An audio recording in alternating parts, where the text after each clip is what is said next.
Lab.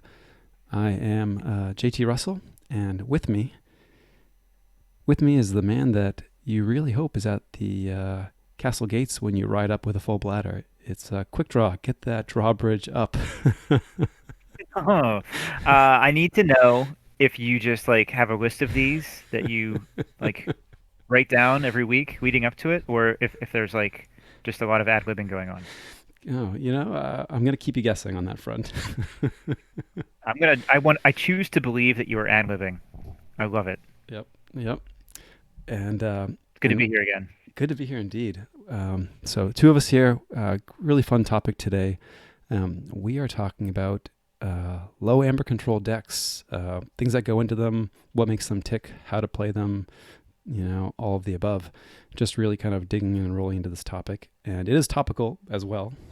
Um, yeah, we Yeah, we just played ABR last week with Jank. we did. We did. And the jank of this season, of this round, was a restriction that required decks that you played to have three amber control or less on DOK. Um, so It was one of the three Jank options, and I believe it was voted on, and this was the one that had the most votes. Is that correct? that's correct. What did you vote for? Do you remember? Uh, I don't remember. Honestly, I don't. What were the other options? It was, I think, was there the anti-synergy one or like the five or less pips one? I forget what there was this season. So there were a few that floated around. There's the amber control one. Then there was the two that you mentioned. I believe were at least contenders. I can't remember if they're from this season or season past. Um, but there was also the Key of Darkness one, right? So your deck has to Did not vote for that one. That was not up my alley. Actually, I think the third one was reversal, just straight wasn't up it? reversal. I think you're right. And I think I voted for that. Yeah, yeah. You don't get to see just straight up reversal that often anymore. Yeah, which I mean, I'm not sad about it, but to be fair, I think I actually liked it better than the other two options. I can talk about why later in the show. that that would be sweet. I did vote for three Ember Control or less, though. Uh, um, I mean, I don't know. I play enough of these decks too that maybe it didn't feel quite like jank. I think this is actually the week that I lent out more than any other week. So I don't know what that says about my collection. It is a janky collection. Um, well, that's going to tie into something that I want to talk about during this show is that you have a really good collection of this type of jank deck. And there is a difference between having like kinds of decks that you have and then my options for what I had for this. And I mean, maybe that was a factor in like my not voting for this format. But I have some other thoughts on it too that we can get into in a bit later. But you definitely have some good decks for this format. That's for sure. Yeah, and I'm one of the decks that I'm featuring, and I guess we'll tie into the game later on, is the one that's up on the stream currently. This is Lorian Il Puro, Ministro Delio. Can you help me with the pronunciation there? Why am I So pronouncing this this? Yeah. one, why are you? Lorian il puro ministro dell'olio. Hot diggity. That was great. All right, more Italian decks featured for sure. Yeah, I get to go on the spot, practice my Italian a little bit. hmm hmm Yeah, I think I've mentioned this deck Um, before.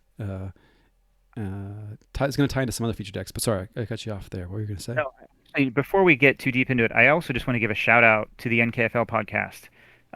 They covered this topic like about a month ago, and I gave that an extra listen this week. Very good insight from those guys. I'm gonna link the podcast in the chat here, and then JT is gonna work his magic and link it later on in the video. But I would listen to that for sure. Highly recommended. They talk a lot about what goes into their deck selection for this kind of format. I think their benchmark was less than five Amber Control, or five or less or so. And we're looking at like the ABR definition, which is three or less, which I think limits it quite a bit more. hmm But just wanted to say, like at the top of the show, the NKFL podcast covered some stuff too. We're going to hope to touch on a few different things as well. hmm Yeah, absolutely. Couldn't run the podcast highly enough. It's a great listen. We'll probably touch on some of the same ideas, not looking to be super redundant, hoping to add something to the discourse here. But I do think that, yeah, having done this week in ABR and having this be a type of deck that our team has some experience with one way or another, we'll have some interesting insights, I hope. Cool. So let's Cool. talk about Lorien. So, and this plays into the match we'll be showing later on. I'm facing JDG in the NKFL, so some sloppy on sloppy violence, as it were. And this deck is part of my NKFL lineup, so it's always nice when your quote unquote jank happens to be one of the 6 decks you've handpicked to do battle with the best of the best that are out there, potentially. So Lorien is a very interesting deck. It's almost like a greatest hits track of AOA nonsense, right? So you've got couple Drummernauts, couple Ganger Chieftains with Coward's End, and the rest of Broadmar is no slouch either. I believe there are 10 creatures. 10 of the 12 cards in Broadmar are creatures, all with 5 power or higher, save the Bramo, which is enjoying the Drummernaut company very much. So this is a very, very live Might Makes Right. And the Coward's End obviously playing into the Drummernaut Ganger Chieftain shenanigans very nicely. So Broadmar is looking very spicy. Logo on the logo side, you've got Time Traveler, Help from Future Self, some efficiency in the sloppy lab work, Igor's Hexbion, and a few standardized testings. So three standardized testings. And then I don't Marsai. think that's too many. No, I mean, I think three's nice. can you have too many? I It don't know. AOA is not known for creature control, and so the fact that you have the Coward's End, and then you also have a couple creature control cards in Mars, and then 3 standardized in Logos, like I think it really, and you know this better than me, but I think it really helps this deck tick. Hmm. Yeah, of the stats that this deck boasts, there's well, non-surprisingly, being as it's featured tonight, only 1.5 in the Aember control, and that comes from a lone Groke, and Mars needs Aember, so not much to speak of, very thin the ground. But the C is 20, a full 20, with the Cowards and standardized testings leading the charge. But also in Mars, you've got some Collector's Worms, two Collector Worms that pair with Mars First to deal with problematic creatures in a pinch, as well as a Destroy Them All and a Carpet Flotsam. And this Carpet Flotsam does indeed line up or provide a nice 1-2 punch with the Might Makes Right. So you can, you love to forge that key number 3 with MMR, right? But it's also fine to take your board with the Might Makes Right or the standardized testings, and then go into Mars in the following turn, and take advantage of your now empty battle line with the Carpet Flotsam. So some cool synergies there. But Yeah, yeah, very Carpet cool deck. Flotsam. Shout out to Flotsam all in the chat. Very, very appropriate. Um, this deck's really sweet. I played against this a couple times in preparation for the AVR week, and it just wiped the floor with the 2 decks that I was considering for the format. It's just a super strong deck, and it is kind of like when we were looking at a lot of our other Sloppy Lab Work teammates and what decks they had for this format. There are some standouts. Like there's obviously you have Lorien, you have like 4 or 5 other ones that you said you were loaning out a couple of them, and you have some really good options here. Everyone knows about Rector from Not Tonight at this point. It's just a wonderful deck. And then Naysayer Baku also falls into this category as well Mm-hmm. from Crusader. He featured that one earlier this season on Bottom of the Beaker. But these are all like very special decks, and they are good despite the low Amber control count. They are like special is the one word that I just keep coming back to with these. Like these are very good decks. They can win an Archon. Naysayer Baku just won an 80 SAS cap AOA deck despite being a 64 SAS. Like these decks are really like different than a lot of what I would have in my collection as an option for this format. Um, so to me, like this format, it is kind of like it's another one of these artificial creations of a Mm-hmm. type of format that is borrowing statistics and something from outside the game. In this case, it's the Amber control stat as opposed to like a SAS cap, where I just feel like sometimes it's arbitrary.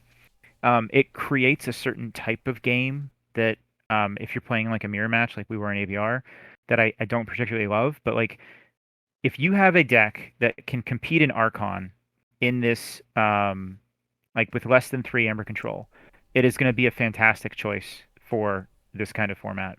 All of those decks that I mentioned from you and our teammates have that.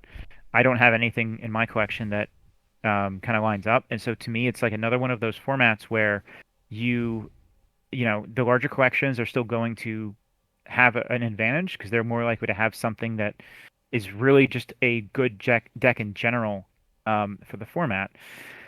Um, so I have one Fishy Fin that I played. I won with it during ABR. I tested it against like 4 or 5 of your decks, and I lost badly every single time. And that's a testament to like the decks that you have. Fishy Fin it's got pretty solid creature control as you can see.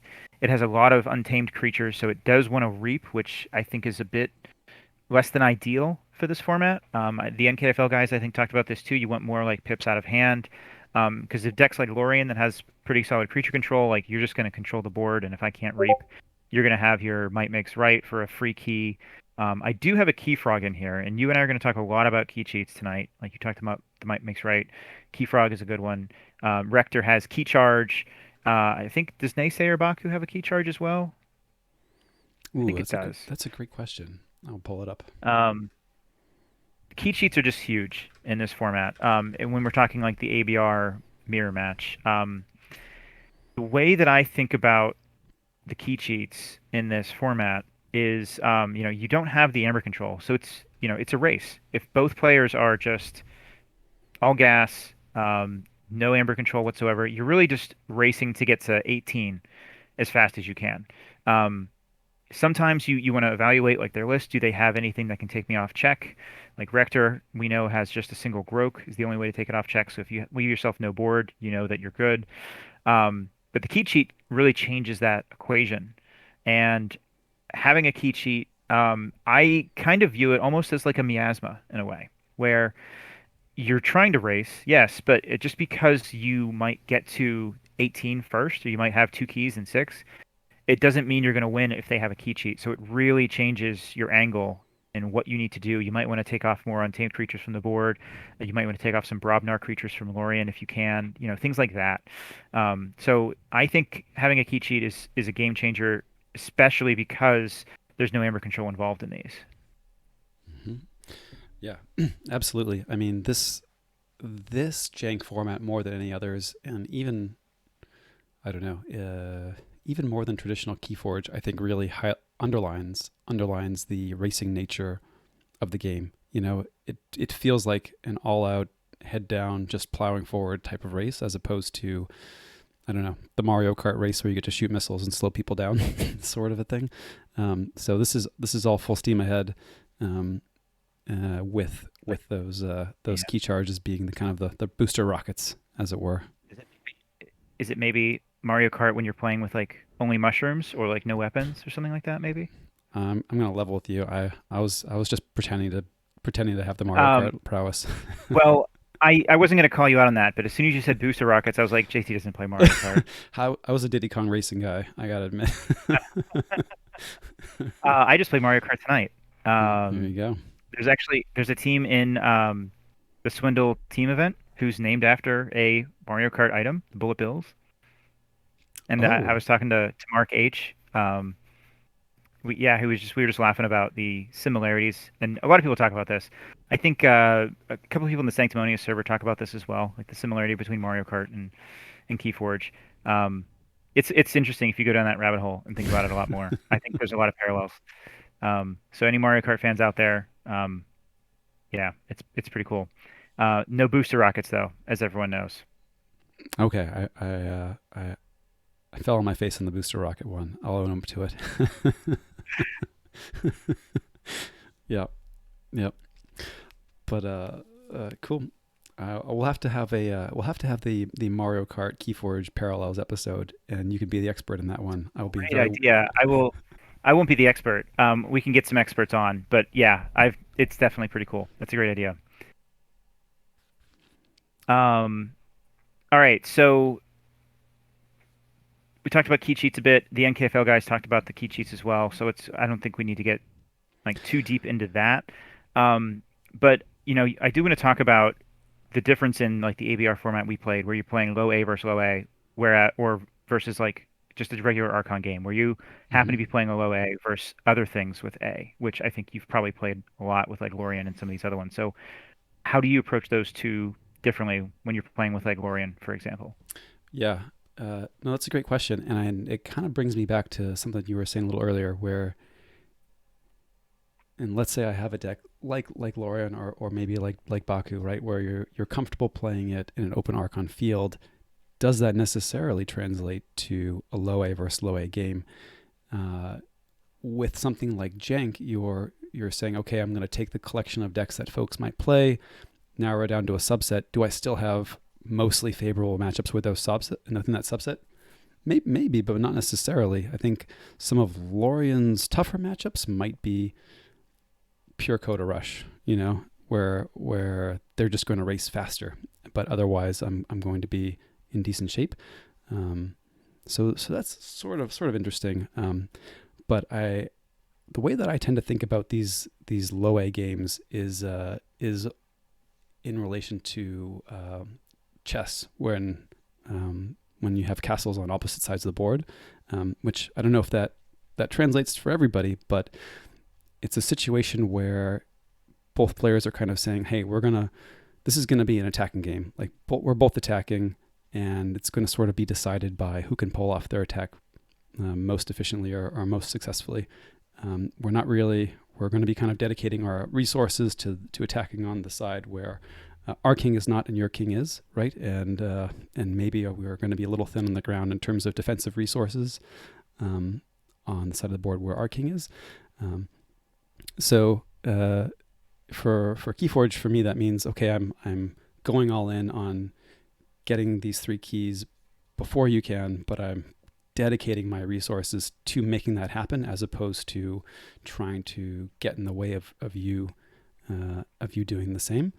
And with Lorien, it's not uncommon to be on check or be threatening for key three on turns 5 through 7, which is a pretty significant clock for decks that aren't prepared to deal with the types of things that it's doing. And that's one way I think that decks with low Aember control can battle regular A decks. It's just have enough of an attack, a credible attack, to just get there first. So just getting there first is one way that you can kind of approach a low A deck. So I think that's kind of the one for me where Lorien is, and some of the others do it a little bit differently. But between the Drummernauts, between the key cheats, you're really just looking to close out the game before your opponent's able to do the same. Yeah, and I think you do that a lot by controlling the board as Mm-hmm. well. Mm-hmm. Um, I don't remember if Crusader, when he was on here, if he talked about Naysayer in the context of playing against low A or playing against higher A. But he's playing this in the Swindle Team event this season as well, which is up against the Doppelgangers. So virtually every deck he's playing against is also going to have low A. So it's kind of like a similar to that ABR matchup. Um, and I think if he's playing an Open Archon, he's got the triple Mimicry here, which is the standout part of this deck. Um, it kind of has like fake Amber control in a way. If your opponent has a lot of actions with Amber control, Naysayer Baku suddenly has a lot higher than 1.8 Amber control because of the mimicries. But in Doppelganger, he doesn't have that. Mm-hmm. He ended up going 5-1 with it in Doppelganger, which obviously tells me that this deck can play against decks with no Amber control very well. So um, I think that's kind of unique, and that's part of what makes this deck special. Um, and Rector as well, I think, was another Doppelganger choice. A lot of Doppelganger choices with low A. I love to analyze a lot of the decks that were chosen for the Doppelganger this season and see like how many people decided to go with a low A type strategy. Um, and I wonder how it turned out in general. Do you happen to know what Not Tonight's record was with Rector? I want to say 4-2, but Yeah. that's off the top of my head. She did very well with it. Denizag was also a low A deck, though that's sort of a got some cheaty face Amber Control hiding out there as well, with the Brens being undervalued, or the Bren being undervalued. But yeah, Yeah. she did very well with Rector. And I mean, looking at these decks too, 18 Amber Control on paper, or 18 Amber expected on paper for Rector, and 15 for Baku is not a ton to write home about, you know. But these decks do generate Amber much more quickly than that, and I think have some other kind of strategies at work that make them effective in that environment, which I'm guessing is kind of where you were leading into. But we talked about Lorien being able to really provide this downward pressure on the board while also throwing out its own threats. So I'm using that 20C to stop you in a way, but also enable my own combos. Rector, on the other hand, is really just throwing out lots of threats, really applying the pressure, and you find that your opponent is spending their time dealing with threats rather than forwarding their own plan.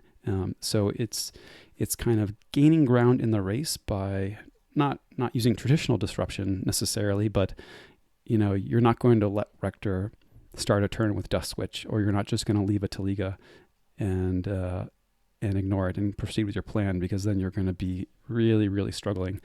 So I think Rector is an interesting case of having lots of threats that have the potential to provide a game, decisive advantage if left unchecked, and by kind of forcing your opponent to deviate and deal with those threats, it's getting the kind of that ground it needs to overcome the low A.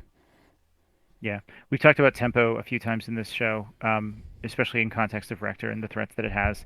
Mm-hmm. You mentioned you don't want to leave a Duskwitch alone in Rector, and we watched a match last weekend, you and I, where this was bananas. And Not Tonight said that she had never done this in 500 games with this deck, where the Mm-hmm. Duskwitch survived, and she used the Nepenthe Seed to pull back a Nature's Call, and her next turn she drop down like the Project ZYX and the ZYX Researcher, and she rule of six them because she continued to play the Nature's Call from the archives, and then the ZYX Researcher to archive it, pull back the Director and the Researcher back to her hand, play them again, and just cycle this. And it was just totally insane to see that happen. Like, I have no words. I was like watching that game, and it was I think this was the ABR game, wasn't it? Mm-hmm. Mm-hmm.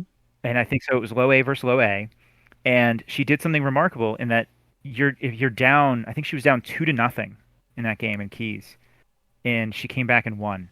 Which, if you think about that, in a low A matchup like this, a mirror matchup, is so rare to be able to do that. She didn't even use the key charge to do it. Like, I was thinking when um, maybe she did, maybe she just redrew it, but like when she used the Nepenthe to pull back the Nature's Call, I didn't really think about that rule of six play where she's like playing the researcher and the director, all Mm-hmm. the project all those times. I was like, she needs to pull back the key charge as a way to um, be able to kind of make up for that race and not being able to get to 18 first. But she did a different path.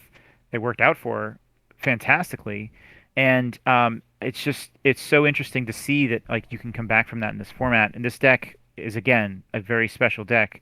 Not very many decks are going to be able to come back from 2-0 in this format. Yeah, I couldn't agree more. Coming back from a deficit of 2 keys in with a low Amber Control deck is quite a feat, and that was indeed a magical moment. But right, you look at the stats, and even the stats, you look at the cards.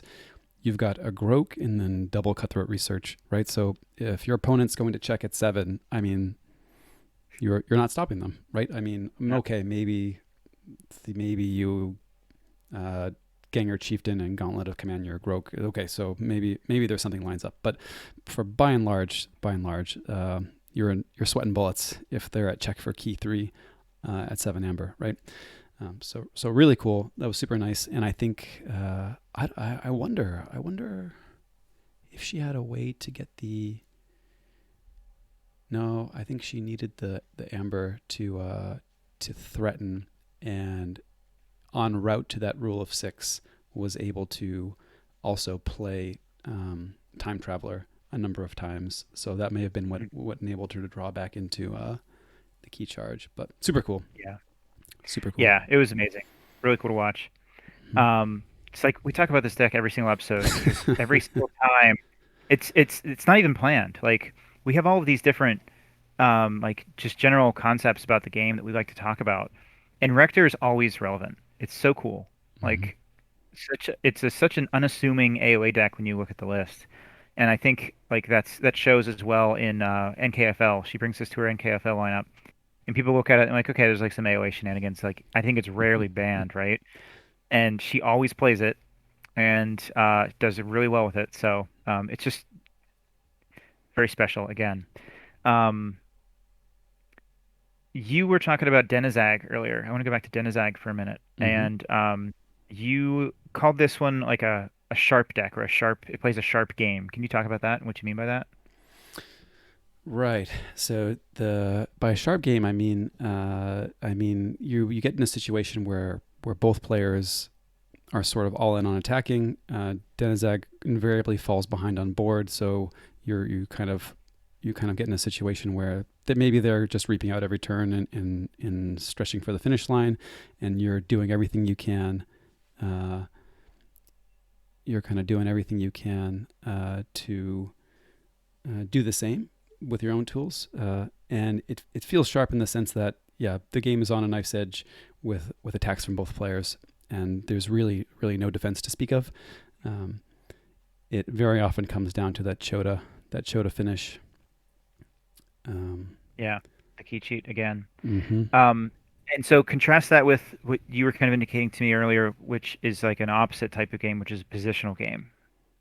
So I would say a positional game tends to be characterized in Keyforge by one where there's maybe lower end regeneration. It's dragging on in turns. It's not uncommon to get behind by two keys, but uh, some player constructs a game state where even if they're behind, they have a decisive advantage.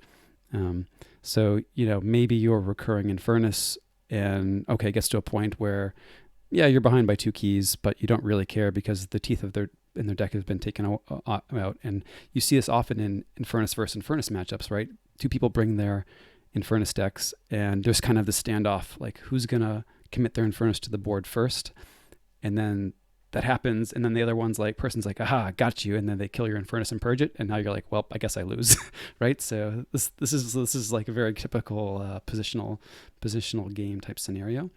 Um, but I feel like in positional games, you find yourself doing lots of maneuvering, doing lots of posturing for maybe you're discarding to autoencoder or some such, but you're maybe playing a sub game that's not necessarily generating Aember or going for keys directly, but you are trying to play towards a particular game state or set up a particular sequence that's going to give you that advantage, but you're not kind of all in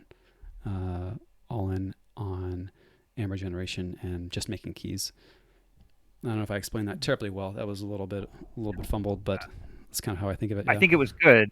My only question is, I feel Denizag does have a bit of a positional type game plan as well. Like I've seen you play this and have to line up the creatures and the house handcrafting a lot more than I think you normally would for something that's like a straight up like sharp deck that's just gonna try to go and like, you know, rush as fast as it can and just play cards. A little bit. I think for a sharp deck, for a sharp matchup, for a uh, a low A versus low A, or even just a low A versus anything type of matchup, you very often find yourself thinking about your turns as very precious resources. So with Danazag, I am very often very explicitly thinking two or three turns out, and it's not like okay, in two or three turns I'm going to have my autoencoder uh, uh, Vac and Eden's Jar and just kind of be locking them out. It's like, no, this is the sequence I have to set up, and the turn's going to end. The game's going to end after that turn, one way or the other, and I need to line these up perfectly in order to win. And there may even be some element of risk involved, a calculated risk, and that's one of the reasons why I really enjoy games with this deck. Is very often what I believe to be the correct line is one that involves some element of taking a risk. Um, I'm not sure what a great example would be. I've definitely had the like, okay, I've got 5 cards left in deck, and if I don't draw the Chota next turn, I've got to bank on one of the wild wormholes hitting it or something like that, or I've lost if I can't steal with Brend, and I really need to plan on drawing it. Okay, let's assume I draw it and craft around that as my only out, sort of a thing. Um, Mhm. It doesn't shuffle very often, if I remember correctly, right? Like the game's usually over by the time it approaches the end of the deck, or no? it very rarely goes through a second time, um, and Which is interesting despite having 15 speed. It just does look like it should move a little faster, but I remember seeing you play some games and like thinking about like these risks you're talking about taking. I think sometimes when it's near the end of the game, both players might have 2 keys, and you have your Nepenthe seed out and you're nearing the end of your deck, and you need to take back something the turn before you're actually going to need it because you need to make sure that you get it back with a seed. And sometimes when you do that, you might telegraph your subsequent turn. Like if you're taking back your Chota, you're showing that you're going to go into Untamed and you need to generate up to 7 before mm-hmm, you can play the Chota. Sometimes like they can maybe respond to that. Or if you instead go into Brend and take the Brend back, maybe they'll know you have a life for a life, or maybe you're hoping to draw into one of the life for lives. mm-hmm. Things like that, right? Absolutely. And the recursion here is very strong, but can telegraph, like you were saying.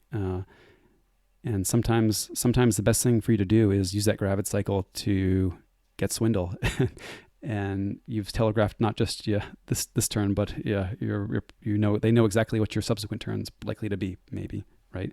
Uh, so absolutely, Hmm. absolutely.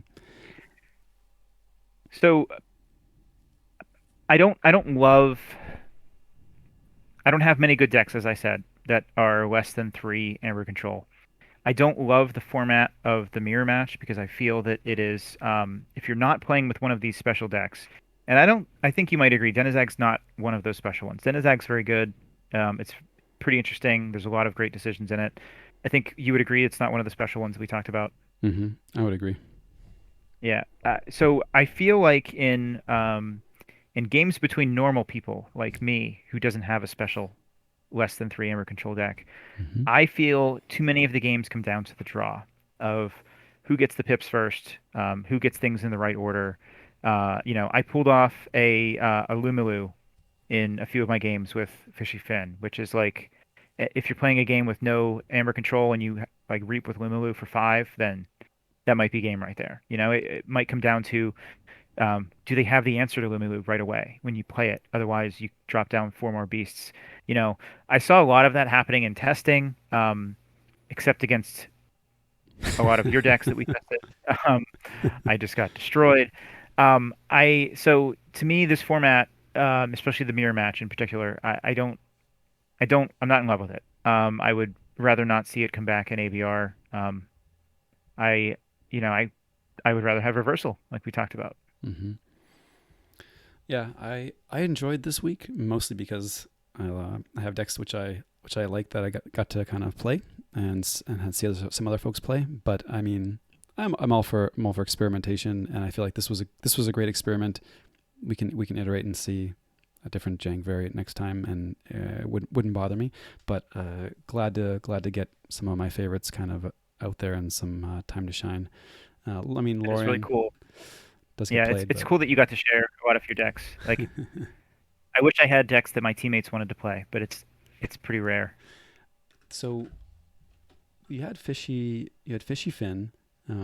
What it was this kind of this floated to the top of your list because it was the one that punched hardest. You felt and fit the jank criteria, or was there something else that drew you to it? Um, it was mostly just the best option that I had. I had another similar one that I tested against you that had a lot less creature control, and that proved to be a problem in many matchups in this. It didn't, I think maybe it had a couple extra pips, but it wasn't anything great. In fact, I at first told my teammates, like, yeah, this might be a decent one to play, and then I tested it a little bit, and I was like, actually, I don't think I would play that one. Hmm. Um, I do have like a combo deck. That is oddly similar to Rector in its arc values. Hmm. It doesn't have like the key cheat. It has like some other weird things. It might have a key abduction, but it has like a weird combo with a brainstem antenna and a Tesmal, and it's like it can potentially lock them out that way.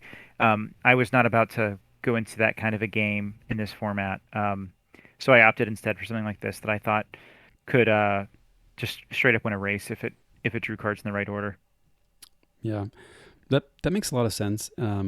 Makes a lot of sense, and I ask because I think a reasonable default, right? If you're like, oh gosh, I don't have a deck that I love in this jank range, is just to kind of let me sort by the number of printed amber and run with that. And my plan is like, I'm just going to jam pips and hope that's good enough.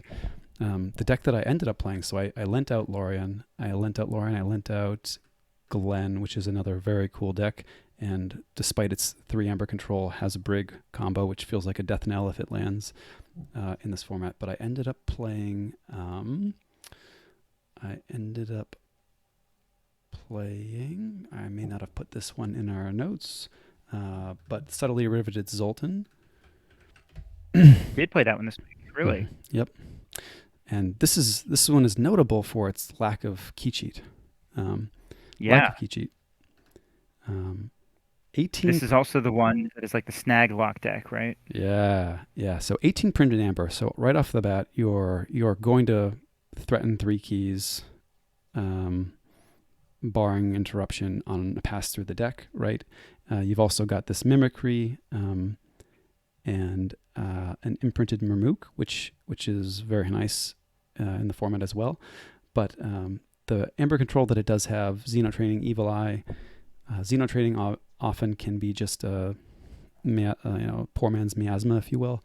Same with Evil Eye, but if you do get to tax them for full value, you're really feeling good about that. But yeah, the snag lock potential is very real, and even if you don't get to lock somebody out, a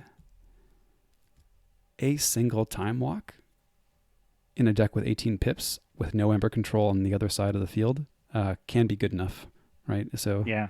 yeah. It's about racing, and if you can have them spend a turn not moving forward, that's huge. Hmm. It's definitely a different approach that I don't know if I have any kind of disruption like that in my pool of decks that I could have considered for this, but that's a really interesting way to look at it. Yeah, I think so. The key cheat is very interesting. There's kind of the I don't know, no, not converse, but corollary. I don't know what the right word is. Not corollary, but there's the key safe, right? Which I don't know if is a term that's widely used, but I heard someone say it once, and I was like, yeah, I like that term. So um, things like control the weak may not allow you to forge a key immediately, but they may allow you to force your opponent into a house where they do not have the option to take you off of a check. That Mhm. can be good. I think it's less good potentially in this format, but still very, very strong. Though interesting, maybe I may in this format prefer playing those key safe type cards earlier on, or high disruption cards that have the potential to lock up a game earlier on. I don't know. A time walk early on in this format almost feels better than trying to save it, because it's like if we're all out racing and we're not stopping each other, the the tempo boost now plus the not taking an efficiency hit to chain myself might even be better. Um, Yeah. I I actually do have a disruption deck in this format, and you do indeed. it's Stitch of the Oscar. And I don't know if I even thought about playing this last week. It would have been hilarious if I did. It only has 5 bonus Amber pips, and it is one of my favorite decks. It is hilarious. It just is 12 disruption in there, and it's got one control of the weak, but it really just it only ever wins on the dis. Like the two Ember Imps, the Succubus, and the three Toxins, and the two Hysteria.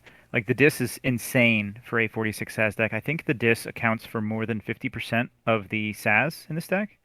Um, uh, it's like there's no dis that has this business being this good in a 46 SAS deck. It's really weird. I have played games with this where I have used Toxin to discard a total of like 15 plus cards from the opponent's hand. Hmm. You have ways of using it in every other house. And talking about Zoltan and the disruption that it has, like I could have maybe gone with something like this, and like I feel like it would have been tough, but like that would be really fun to try. It has no amber control, and to be quite honest, I don't even know if I've ever realized that it doesn't have amber control because that's not even like what I care about. I just care about I don't want them to generate amber, but like I really don't want them to play cards. Period. Um, so yeah, this is an interesting one. Like I guess maybe I should test this a little bit against some other low amber control because just like the entertainment value of playing a 46 SAS deck in a competitive event is it's pretty cool. And an uncapped event too. I mean, that would have been some style points for sure. Uh, Yeah, and style points mostly. and style points to you as well for introducing this deck and saying only, and then not following that up with only 46 SAS, but going a different Uh, direction. I love that it's such a low SAS score. Like I don't even care what's in the Mars and Sanctum. Like I don't know. This could make for a pretty crazy alliance, I think, if I paired it up with the right things.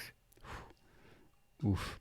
Is is that quick draw signaling an intent to dip into the alliance pool? I don't know. No, it's not because every time if I spent 10 minutes looking at a an alliance for this deck, I'm gonna come out of it realizing, oh, I'm just gonna lose to the combo decks anyway, and then I lose interest. But so much But this would be disruption. fun. I don't know. Yeah. Also, also, I don't know if I've ever seen a house rated so lowly as the Mars in this deck. It's 10. Uh, There's 10 for the yeah, I don't know. Mars. There are 12 I don't cards. know if I've ever seen that. There's three. Was it four mother guns? I mean, with the brainstem antenna, just imagine if some of those mother guns were like the worst Mars creature in Coda. How much better it would be. I Like, mean, it's really hilarious. And the two phosphorus stars, which, yeah, it's pretty rare that you use those even in here. Um, what a deck. What a great deck. All right, so you have a match that you're gonna hopefully showcase some low amber control for us. Have you spoken to your opponent? good question. I'm sure my opponent is anxiously awaiting uh, me to contact them. So I am playing JDG. I do have Lorian in my lineup. Um, and I'm going to, let's make sure JDG is not in the chat currently. Are you here, JDG? I don't see you in the chat. uh, I am very, very excited to be talking about low amber control decks tonight, not only because Lorian is in my lineup, but because I expect it, or I'm hopeful for it to do well in the matchup, at least as well as any of my other decks could potentially do. Um, let me see if I can pull this up real quick. And you guys are going to be doing your NKFL banning stuff right now too, is that right? We are. So a little behind the scenes. Folks get to see my humble tryharding here. But I've got kind of our the 6x6 match, so all 36 matchups with some estimates on favorable or unfavorable, and some potential. Everyone just think back to last week's episode when we talked about competitiveness. uh, How many of you guys have made a spreadsheet for your own testing purposes for a Keyforge League? huh. So I'm very likely banning GPAN first. I don't have very many great matchups against it. Some middling, but I mean, and again, this is largely estimation. I've tested a couple But I mean, most of my decks that are traditionally good just aren't great against JDG's decks. You know, Brickblade has lots of bad matchups. Aslan looks like a coin flip, and I could go all in, kind of banning to give Aslan good matchups, but maybe uh, at the expense of some of my other potential matchups, right? But Lorien, Lorien is actually looking pretty good. So I'm anticipating Lighthouse getting a first ban. If not, it's very likely going to get saved. But otherwise, I'm probably safing Lorien, the deck that we showed first here, um, and and so we can let Quick Draw get to bed at a reasonable hour. Probably going to play it first too. I want to see it. Yeah.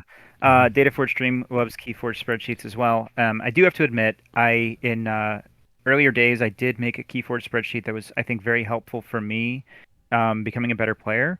It was basically a sheet from the first, I think, three sets is the last time I updated it. But it kind of I kind of categorized different cards based on what they could do, like stealing or scaling Aember control or board wipes, artifact control, things like that. Mhm. And I kind of made this list of everything in a spreadsheet. And especially for stealing, I thought was interesting because, obviously there's a ton of shadows, but listing out the number of non-shadow steal cards from the first three sets is not a very long list. And Mhm. so when you kind of list the cards out like that and you put them in a list, and you can see everything that's out there, like in the pool, it really helped my deck list evaluation to know like these are the things that stand out um, in this house. Like here's all the artifact control, and it's very easy for me then to pick out the artifact control now because of a list like that in a spreadsheet. So um, I'm only giving you some heck for a spreadsheet half in jest. I've done it myself before too, um, and it sounds like Data Forge Stream has as well. Oh yeah, love the spreadsheets. Um, and if Dataforge Stream isn't spreadsheeting, I don't know who is. So I dig it. Right on, right on. All the data's all the time. Absolutely. Well, I'm gonna send my opponent a message, and we'll see if they're ready to hop on. And You can just start juggling while you're doing your lineups, something entertaining like that, maybe. I can't juggle. That was a lie. It was a bluff. I want to go back. Data Forge Stream. You also said the combo decks didn't win. I think you're referring to Alliance. I looked at the KFC results from Alliance, and I think that there was a library access combo deck in second place, if I'm not mistaken. So um, I I made a library access key abduction combo deck as well for Alliance and won on turn four of one game. So I think it's still out there for Alliance. There's plenty of people that can put that together with as many coded decks as there are. Um, I, you know, I guess rumor has it that Alliance might be an option for ABR next season. we'll see. I would not bet against it. I think as an official OP format, uh, and with as much excitement around it as there's been, I'd be surprised if there wasn't. But not official spokesperson, humble captain, uh, and but I mean, still, I'm you're a a difference maker in ABR, so what you say matters. I mean, you made the ABR fantasy league. Like well. If you you can get stuff done. how about I can commit to whether or not there is a fantasy alliance. Does that get me any credit? What is that going to entail? I don't know. Good People like question. you could make a prediction sheet like what's the most common card we're going to see among the top eight decks in Alliance or something like that. Mm-hmm. I am looking for some things to iterate on for the next season, fantasy season that is. Kicking around some ideas for um, better costing for players. Using some number of previous seasons, not just the previous season, maybe weighted with more recent seasons. Maybe even giving folks like one free vote, one free draft pick, and then using kind of that free draft pick in some way, um, kind of having like an fantasy all star squad or something. I don't know. Could be interesting. But I am interested in making some iterations. Definitely looking for feedback too for folks who have been participating. And if you have no idea what we're talking about with ABR Fantasy or with ABR Jank Week, then maybe you should head on over to the ABR server. I don't know. I can drop a link to that in the. I can drop a link in the show notes to the Discord there as well. I highly recommend. Yeah, we talk about ABR a lot. It's a great group of people. Huge league, over 100 players this season. So I think all of our watchers at the moment, at least on the stream, are very familiar with it, and I assume lots of the listeners in the podcast are also familiar as well. But yeah, drop a link for the listeners. Um, so here is the fancy NKFL interface for banning. Are you guys ready to start your bans? So JDG said they would like 10 minutes to get ready as of 3 minutes ago. So a little more juggling, and we'll get there. 7 more minutes of juggling. Um, I think there was something else I wanted to bring up. Oh, so yeah, let's go back to some low amber control things. Like you asked me why I brought Fishy Fin, and I think one of the things that made me comfortable with it, I hinted at, was like the creature control. It was able to handle things. Um, I do, if I can't have the amber control, I do look to have a good combination of like creature control, expected amber, and efficiency.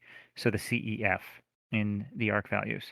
Um, I think the speed is pretty important. I think a lot of the decks we looked at have logos, not much of a surprise. Having a little bit of efficiency, I think play more cards, got more pips, get more creatures out, obvious. The creature control was huge. I told you before that's why I opted not to go with one of the other decks. You asked me about the pips, which is interesting. I went back and checked my other decks that I could consider for this format, and they actually had a lot more pips than I expected. One of them has 18, but it had the low creature control, and I didn't enjoy going with that. And another one had 19. And on top of the 19, it actually had a decent disruption as well. Hmm. It is Anixo Tail, the Crook Recluse. I can send you a link if you want to pull that one up. It is um, it is one that I had played a lot in the past. I liked it, um, but it was just not really like it felt more of like that luck of the draw type deck that I was talking about. It has 30 expected amber, only a 2 amber control, so it's fine for the format. It does have the key cheat that we talked about. It's got a board wipe. It looks like on paper like yeah, this should do fairly well. But just it's been in my experience that it can have some draws and sometimes it just kind of stalls, Hmm. and other times it just really clicks and just really rushes and bursts. So I just felt that the higher creature control for this format was a bit more favorable for like the consistency overall. Oof, I like this deck. I like the graft. I Maybe I like the should cutthroat. I maybe I like the should have life tested web. it against you. Ooh. Oh, the life web is so frustrating. Every time I'm playing, they're like they play 2 creatures and then they're like, that's all I got. And I'm like, ugh. Hmm. It's one of those cards that you want to hold for the right time, but you never should. Yeah. I mean, I would definitely not hold it in this format. Generally, probably not with the low ember control. But you've got the seed, you've got the glimmer to pull it back if it happens, and if it happens to be in the bottom half of your deck, just knowing that it's out there. I mean, maybe they stop playing 2 creatures of their 3 creature hand, and that's significant in a low A versus low A matchup, right? Yeah. Yeah. My overall record with this deck is not great. I think I played it last week. Actually, I'm about 62%, which Mm-hmm. is not bad at all. Um, it has 2 binding irons in it as well. The Pit Lord obviously is a discard unless you have a 3 fates or an unlock gateway. Mm-hmm. Um, I guess I could have given this one more consideration.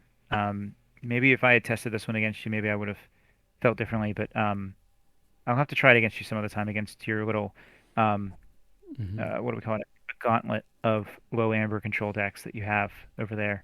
Yeah. Um, I wonder if it would have went differently just because of the 19 pips mostly, and A little bit less efficiency, less cruise control though. It is. It does look really cool. I feel like there are a lot of things in here that I like to see. And even, I mean, the 20C in Lorien is nice, right? But especially in a low A versus low A game, I don't know. Are you seeing the games go long enough to really feel the impact of all 20? I mean, uh, you've got, No, no. I mean, they're faster games. You're right. yeah, and even the Nature's Call is perhaps more impactful in these low A games. Like you don't want your hand clogged up with creatures because you just don't have the time to be to be replaying things that aren't giving you amber immediately. So it's interesting. Yeah, I'd love to throw this against some of the low A gauntlet, and I think as a follow up, I would be really curious to take a look at all of the low A decks that were played in this ABR round, and maybe see if there's any insights to be gleaned from the decks that fared well versus those that didn't. Yeah, that would be interesting. There was a lot of talk in the AVR server about like why were there so many blowouts this week? Mm-hmm. If I have the numbers here, I personally chalked it up to coincidence. If we looked at the standings from last week, there were one, two, three, four teams out of 12, four teams out of six matchups really that won at least nine out of 11 games, Wow. which is pretty staggering. Like, I thought our team was doing pretty well last week. We ended up going, I think, 9-2, and there were some teams that we didn't even make up any points on. Like, it was Wow. pretty nuts. They were kind of talking about like, was this because these teams had better deck choices, better strategy involved for it? Did they know something that we didn't? And maybe we can analyze the decks and see that. I personally think it was more chance. I think a lot of these games, like I mentioned before, I think come down to who draws the better cards faster. And I just think, and maybe in this case, it happens to be those four teams that like really nailed it this week, that they happen to have more luck. I don't think my team had a particular strategy that we utilized for this to get us to 9-2. I think it was really mostly just chance. Mm-hmm. Well, we will see when we look at the data. Um, but I will say too that this season in general has been a bit of an outlier in my opinion in terms of how close most of the weeks have been amongst players. Going into week 3, it was, I don't want to say all, but it felt like all of the matches were one decided by one game. It's true. Yeah, I'm looking at it right now, and for the first 2 weeks of the season, one matchup out of 12 Mm-hmm. ended at anything other than 6-5, and that was a 7-4. Yeah. So super close the first 2 weeks. It's opened up a little bit since then, but yeah, that was pretty unusual. I noticed that too. Mm-hmm. And I heard some of the calls too about oh, is this format all just who draws better? Maybe, but I do feel like that's a thing that should normalize itself out. Look when looking at all the matchups across teams, right? So okay, maybe I drew better than you, but is everyone on my team drawing better than everyone on your team?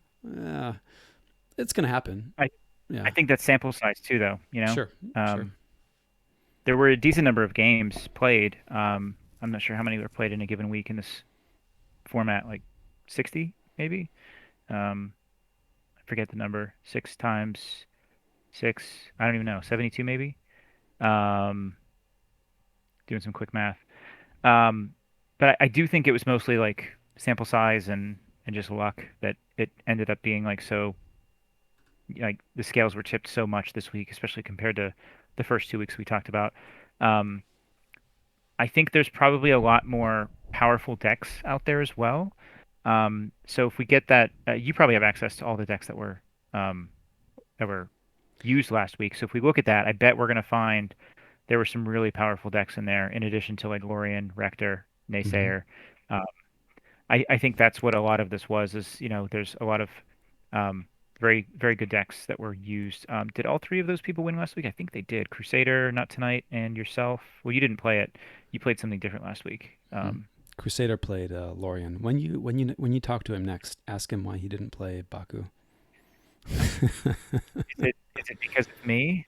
Actually, it's like a running joke at this point because I think he went into this league thinking that you could play you could play decks multiple weeks, and so he kind of played it first week, and he's like, I'll just play this deck whenever it's allowed for the format. And week two, I was like, no, dude, really, you have to pick a different deck. Oh my And God. So he wanted to play it every week. he wanted to play it every week. That tells you what kind of a special deck Naysayer Baku is. I Yeah. mean, he's like, it's only 64 SAS. They probably won't notice that I'm going to play it every week. Mm-hmm. He did play it though in the first week. You're right. I think it was the SAS cap week, right? Yep. Mm-hmm. Mm-hmm. Yeah, And I'm pretty sure he would have played it every week since if we let him. that's funny. Um, no, I know he was upset because he played it for Doppelganger, and I ruined his perfect record with it in Doppelganger.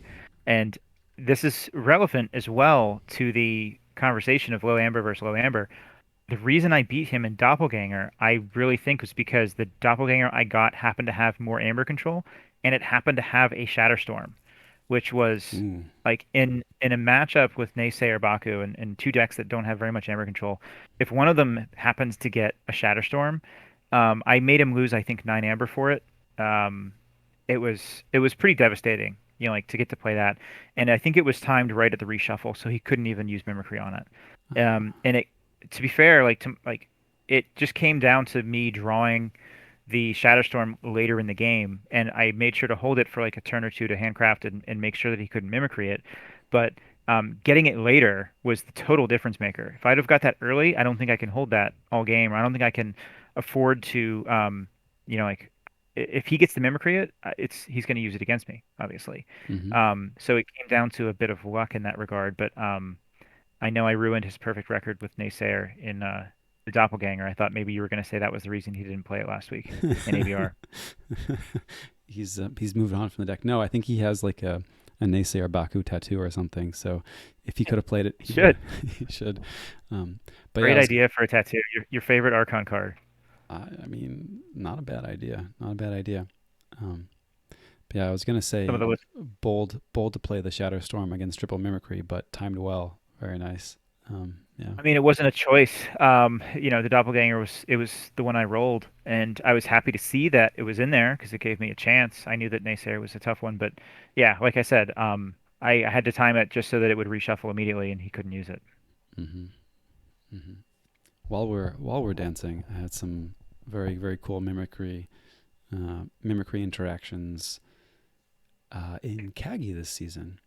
So in one game, I was able to play my opponent's United Action 3 times, which was very delicious. And in another, I was able to Jenka for the win with my mimicries, which was also very cool. So love the mimicries. Yeah. And Crusader is our master of mimicry indeed. Yeah. I bet that mimicry on Jenko is probably a reason that he was able to win the 80 SASCAP AOA Archon event I with this. wonder. I wonder. I'm sure he faced a lot of Jenka. Even under 80 SAS, I'm sure he played against a few. It's interesting how few and far between the really good Jenka decks are. Um, there are a few famous notable ones, and there's a whole bunch that are just really awkward. You've got maybe no archiving or two good houses and one just horrendous house. Um, Yeah. but The only Jenka deck I own has I think I don't know if it's one bad penny and 3 throwing stars or 3 bad pennies and 1 throwing stars, but that's like the best thing that the Shadows does. I think it has 3 Sucker Punch with it. It's a pretty brutal Shadows house, but it has like a helper bot and it's got Jenka. Um, and I think that there is like if all of the stars align, it could work like in a 1 turn kill with Logos and Jenka. Um, but you're right. Like there's usually one house that really brings you down. In my case, it's the Shadows. You have a few new ones, don't you? I have 3 in total, 2 recently opened, and this is kind of a running joke. Uh, Between Not Tonight and I, we play sealed together a decent amount. We're like actually opening decks to play sealed with, and hidden deckless sealed. So our recent batch, I think I opened 4 AOA decks, and they all have Mars in them. And this is the only one I've scanned so far, into DOK or added to DOK. I haven't actually scanned the others in. I don't look at DOK before the games. But it was a joke like, oh, I opened 4 Jenka, you better watch out. And then in the first game, she actually brain drained me twice. And the first time saw key abduction, and the second time saw generosity. It was like, oh my goodness. Um, but this is a perfect example of such a deck. There is no archiving. It has the Martian generosity, the key abduction, even a hypnotic command. The shadows is serviceable with too much to protect Ronnie, some Aember pips, and the Sanctum is just like, oof. We're gonna really lean on that Spirit's Way and try and build a board. But there's just not a whole lot else going on. Is this one Polish? It is Polish, yeah. So did she open it for you, or did she hmm like ship it to you? How did you get the Polish deck? She opened it. She opened it. So still actually residing in Poland. hmm Okay. Yeah, yeah. And Kilo Bearer. I don't know. It's just like the bear of the metric system, the metric ABR deck. I don't know. Um, is very cool in the shadows and Mars. Even the logo. I mean, all of these houses are decent, but then you're like, well, it's gonna struggle to generate amber, and if you play a creature, I'm probably just gonna lose. Yeah, A creature. a creature with a staggering 4.1 of creature control, and the list starts with sample collection. That should tell you enough right there. Yeah, if the number one creature control card in your deck is sample collection, you may have some problems controlling a board. Yeah. hmm Yep. How is JDG doing over there? Is he JDG ready to go? is almost ready. So I might say what we should do here. Let's close the books on the audio discussion portion of tonight's little shindig, and we'll take a quick recess. Say good. Actually, no, not say good night, but uh, No, refill we'll the be back. tea, refill the coffee, refill the Yeah. tea, and we'll be back momentarily. Does that sound fair? Yeah. All right. Sounds great. Do you want to give a sign Stay off? sloppy, everyone. Oh, Stay sloppy. We're gonna stay sloppy. okay. There you go. Okay, give it one more time just so we can end on it. I'll cut out everything else up to this. I won't, but I'll say I will. You stay sloppy, San Diego. Very nice. All right, cool. Well, don't go anywhere, folks. We're gonna refill our tea. We'll be back here in a moment to show the start of this NKFL match. I think I'll stream the entire thing. I think Quick Draw will hang on for the first one there, assuming Lorian is still in the running. Um, Sorry. all right, cool. We'll be back with y'all before too long.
Okay, and we're back.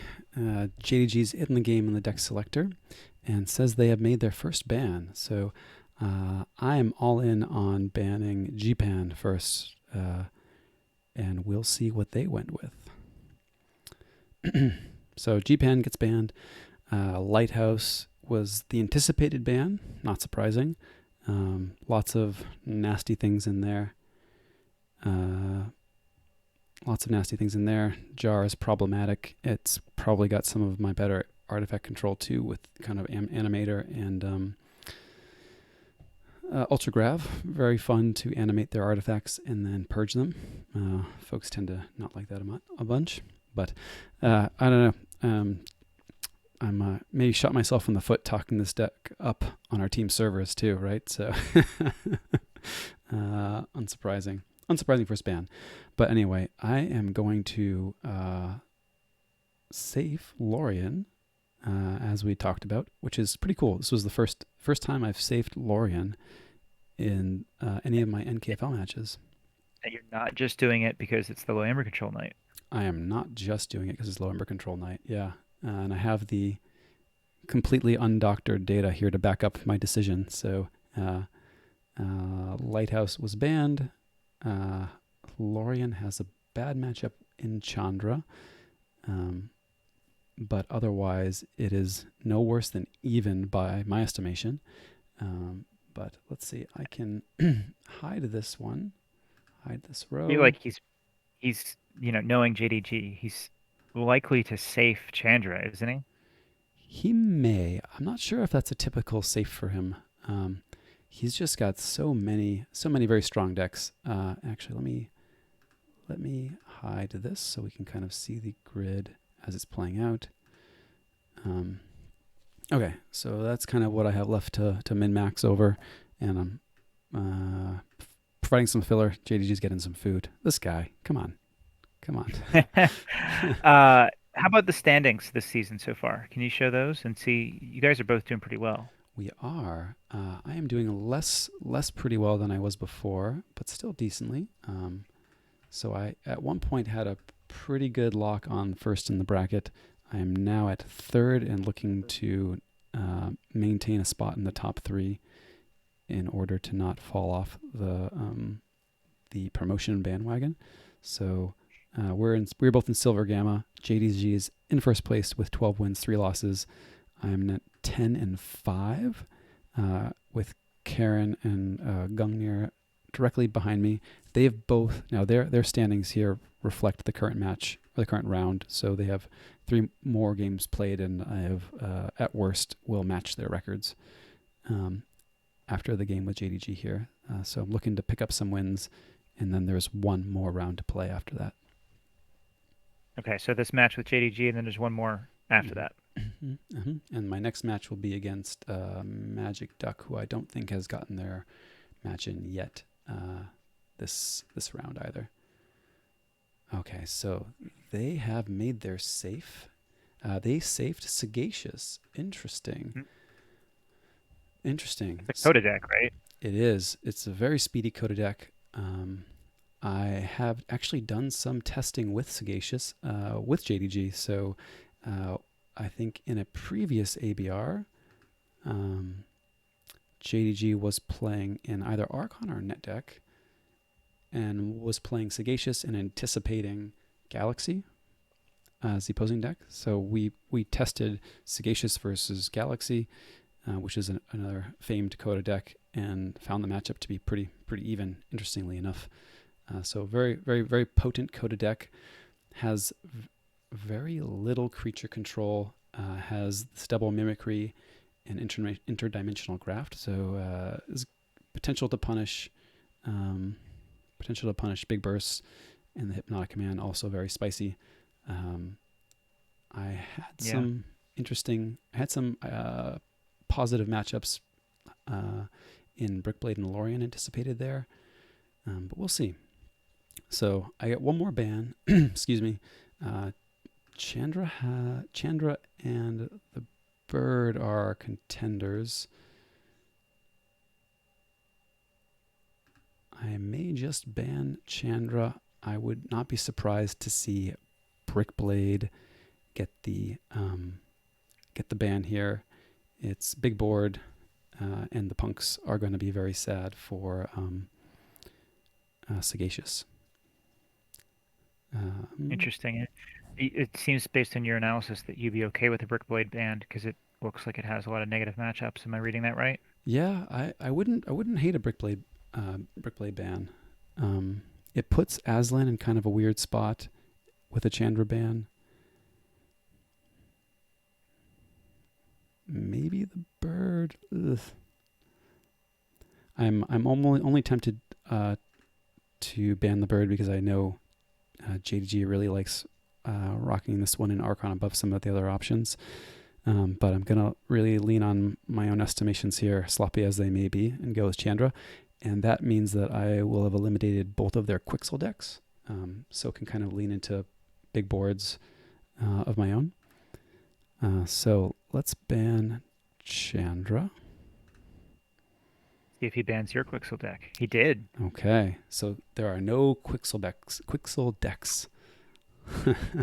Quixel licks. Thank Quixel less. goodness. Yeah, time for a sweep, right, Zoc? Indeed. So I'm sticking to my guns here.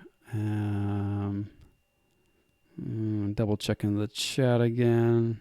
Yeah, JDG. He's clever contender, Not in the chat. All right, so Lorien is selected for game one, and I would not be surprised to see. Well, I guess I wouldn't be surprised to see any of these. I don't think JDG will lead with Sagacious. I'm betting on Daniela or the bird, but it's sort of a gut feel. But let's go back to our spreadsheet here. We're going to hide this Chandra row. And Stealth Warper was banned, which seems reasonable. Yeah. JDG's estimations lining up with my own. It's probably the most favorable of the things left for me. So good on JDG for doing their homework as well. I'm sure they have a spreadsheet just like this one. I bet. All right. Let's see. Have they selected a deck? I've selected Lorien. Waiting for them to select a deck. Okay. So this is interesting. I have a decent number. 1, 2, 3, 4, 5, 6, and 1, 2, 3, 4, 5, 6. So interesting. So with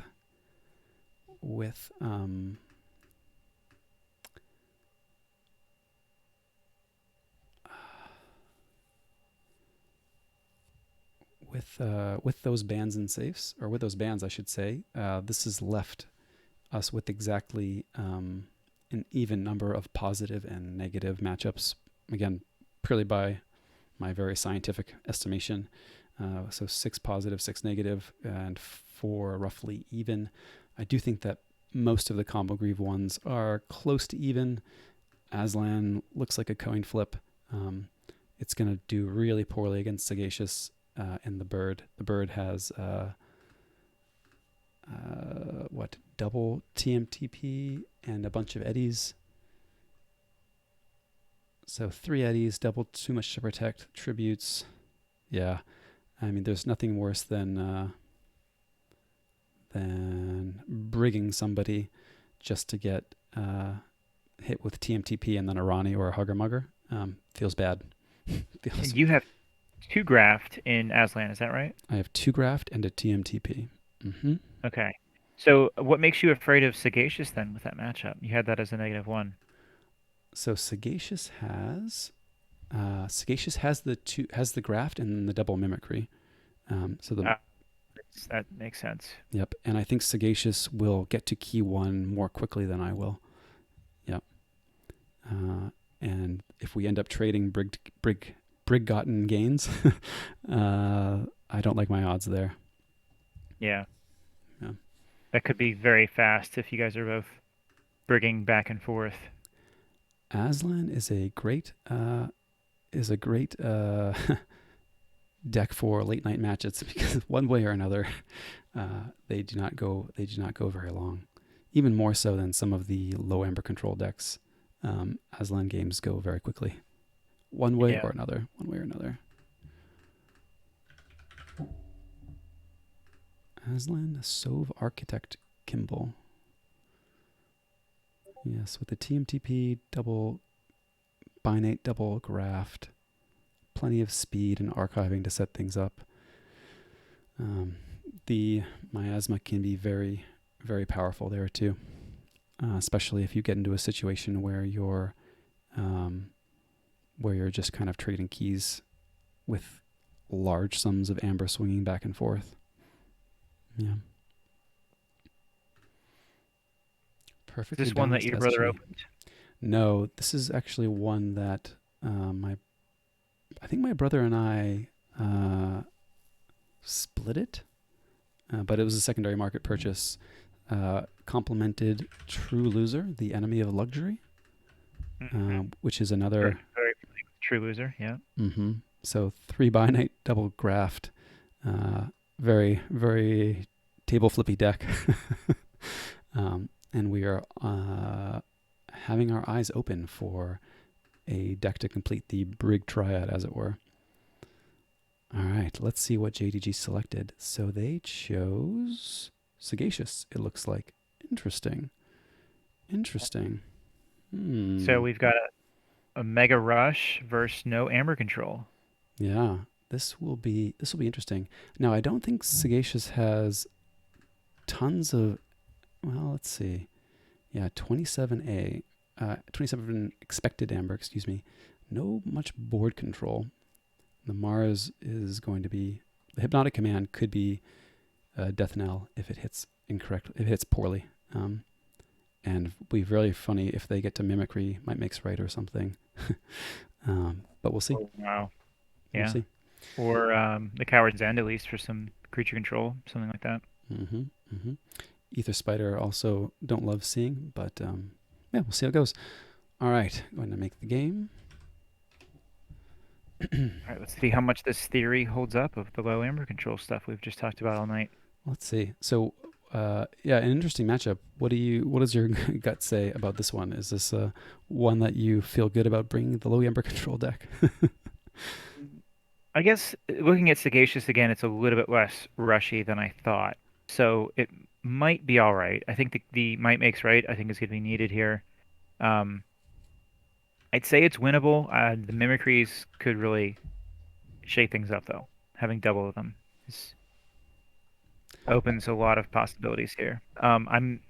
And what did you mark this one for the matchup? You marked this as a -1 for you or a +1? So this is Lorien versus Sagacious. I think this is positive. This is positive. Okay, interesting. Yeah. And we're gonna test my estimation abilities too, though not that it's impossible to lose a positive matchup, but Sure. hopefully That we'll would be see some. Keyforge. Anything can happen. Indeed. All right, JDG. Good luck. Have fun.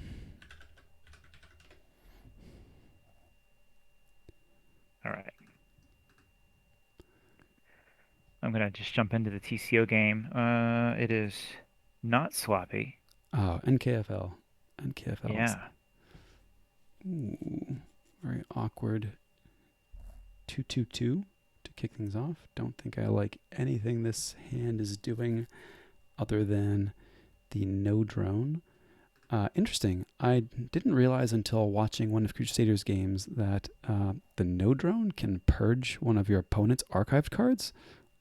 Is it just like a random selection of one of their archived cards? It must be random, but feels strange. But I'm sending this one back, seeing if we can do better. Okay, destroy them all. Mars first with Proliferator. That's kind Yeah. of nice. So Seems a lot better. maybe they'll not play an artifact, but give me an Ether Spider or something to blow up. Okay, I'll blow up a mother. Yeah. Always good to blow up the mother, right? So destroy them all hits the mother. Proliferator comes down. Mars first reaps and archives my destroy them all, which is fine. Don't love giving them Mars first for mimicry. They've got plenty of very nice Mars creatures that they would not mind doing such Yeah, things with, but okay. especially off house. Yeah. So this is interesting here.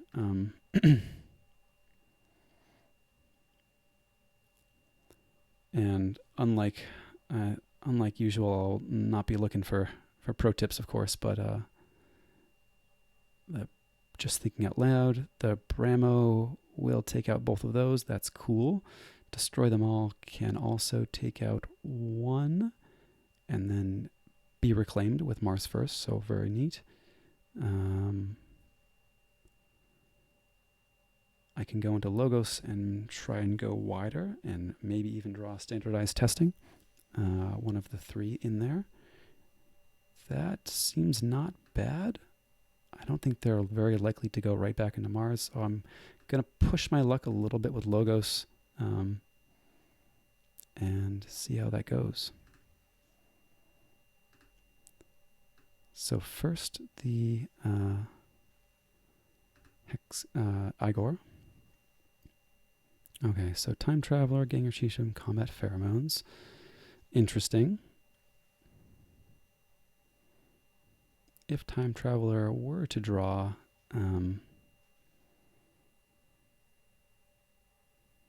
the standardized testing, that would be kind of the best possible scenario. That might be hoping for a lot. Taking the Ganger Chieftain or the Pheromones may just be better, but I'm going to be a little greedy and take the Traveler, though it turns off my Help from Future Self this turn. Okay, did not draw it, but I'm going to play out these creatures, anticipate going right back into Logos next turn. And of course, there's the standardized testing, naturally. Very nice. I think I'd have done the same. I like that turn. Um, I don't think it was greedy at all going for the time traveler. Because you're going to shuffle back into the deck whatever you get Mm-hmm. after you play the help from future self anyway. So I thought that was a good gamble. I like it, and I like having kind of board presence here. Given how little board they've got. But okay, I let's. also I have to say, sorry to interrupt your train of thought, but Mhm. this is the first time that we've had a stream night whenever we weren't playing against each other, or rather like kind of streaming a game together. And I have to say that I enjoy the week off because I'm at a major losing streak, and this is a good way for me to kind of regroup and start over again. I really hope JDG carries that streak for you. We'll see. Um, but yeah, back into Logos, absolutely. So let's see. 1, 2, 3, 4 Reaps.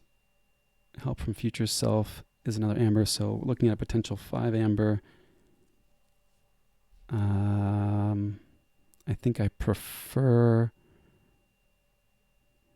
I could just make them have the graft, but I'm going to be greedy and look for some cards. And I'm going to play the Igor before the standardized testing, anticipating or wanting to shuffle it back in, excuse me. Okay, so after this turn, I think we want to go into Mars, unless we happen to hit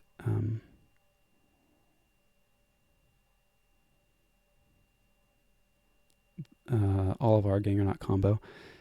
So between the two Mars creatures, let's go with the Flotsam.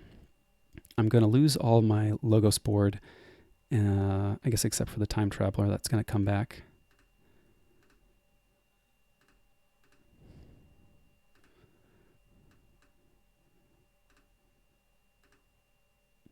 Okay, so we archive a Foozle in the Hex Beyond and shuffle our deck. It's going to protect some of. Okay, interesting. Protect some of that, some of our actions from being mimicried. But okay, threatening key 1 here, and let's see if they're able to, or they want to burn a graft, or maybe play a grabber jammer to tax us. We'll see. Yeah, that was a really good turn. We talked about the lack of C in Sagacious, and it kind of like opened you up to go straight back in the Logos there. Mm-hmm. Holding the Hope for Future Self was pretty smart there. knowing that your board was most likely to survive. The okay, discarding key charge. Love seeing that. Full moon. Murmooks to tax me. And a mimicry to shuffle their deck. Okay, I will take this key for 7. Absolutely. Absolutely.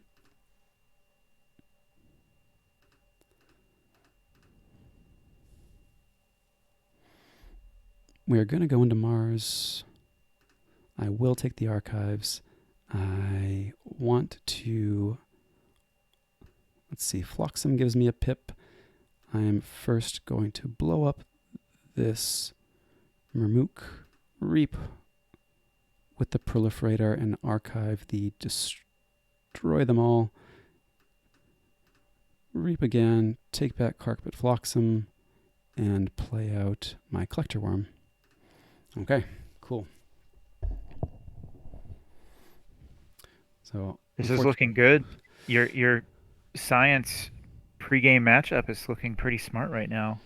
hopefully off to an early lead, and you definitely want to be in the driver's seat with respect to pressure with a low A deck, right? The library access is a big play that they have access to, right? So we'll see if we'll see how that does for them here. And always interesting too. Looking at this, might makes right. Whether or not you you try and use that MMR for key 2 or save it, especially against a deck without lots of board control. I may want to bank a key. So out of hand, I've got 5, 10, 14, and then another 4 on board, 19. So I'm not in range, and I've already used my help from future self. So I'm not going to be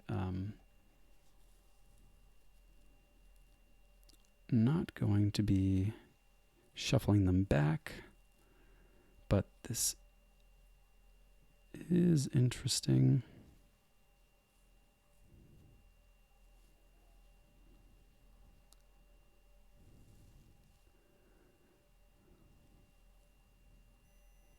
And then whether or not I hold that MMR if I go Brobnar here is also an interesting point or question. Got Flotsam, destroy them all in archives.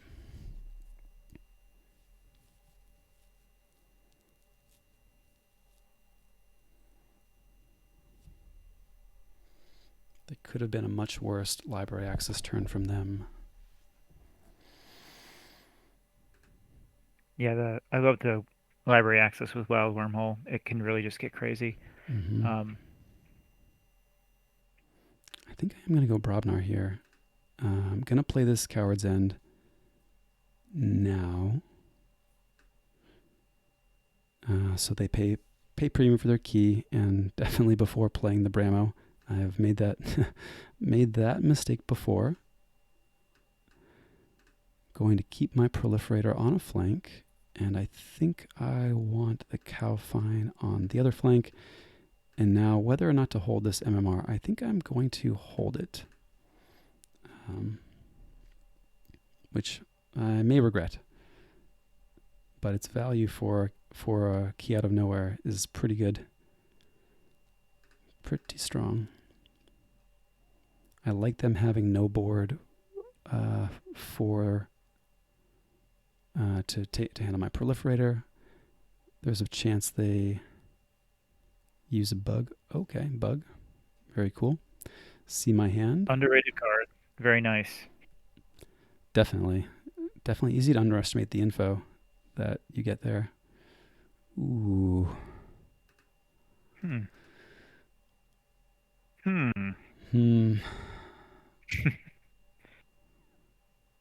So Cowfine could fight into Mother and trade with it, take the bug as well. Reap is a big burst. They are yet to play their graft. I think I'm going to go Mars here. So a Reap. 2, 3. Wow. It's +4 goes to 9. and then they graft me. Do I mind? Maybe not.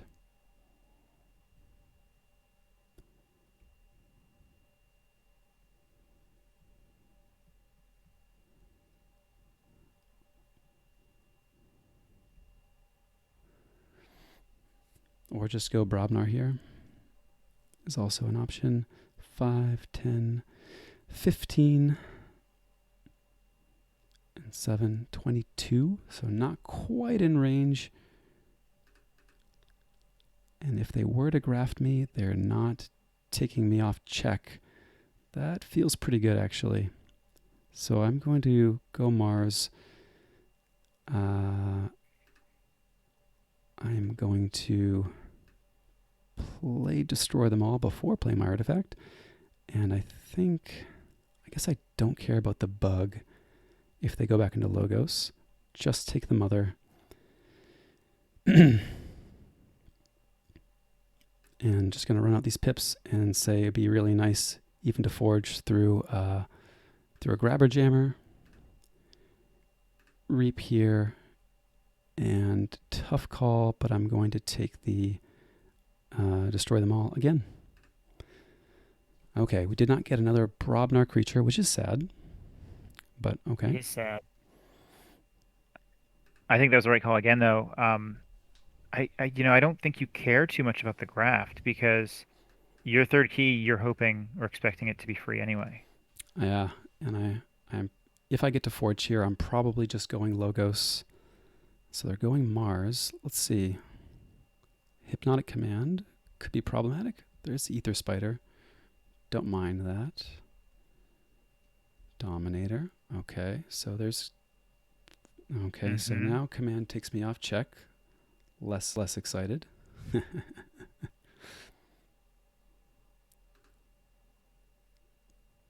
Oof. Oof. Don't do it. Oh, man. Oh, Don't my do goodness. Don't do me like that. Come on, JDG. He's waiting. He's pausing too. Yeah, considering which creature to which creature or creatures to put that Aember onto. Exactly. Mm-hmm.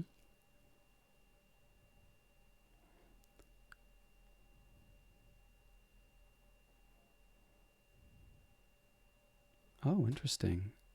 Backup. Oh, there it is. Wow, nicely done.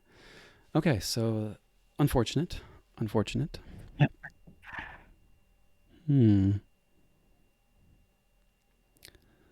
So now we almost certainly have, well, down to 11 cards. I have to expect the graft. Do I care still? I'm still not sure I care yet. Can I fight into this Dominator? Fight into Marauder with Calfine. Clears both Marauders and the Psychic Bug. I'm not getting my Aember back off of the Spider from Reaping, so I'm not getting to check. Destroy Them All will kill a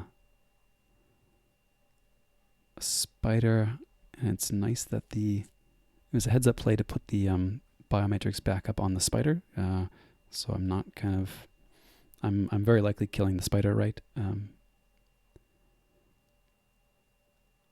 Oof, and I don't have the extra one more Aember and Mars. Yeah, interesting. Do I fight down the Dominator? That's going to take out 2 of my Brobnar dudes, and then does not leave me enough to fight into the Spider. Also sad. Oof.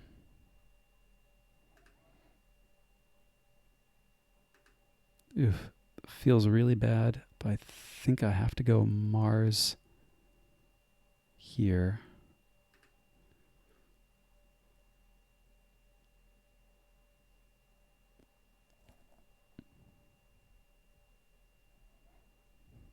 If I still had the Coward's End coming, that may change things.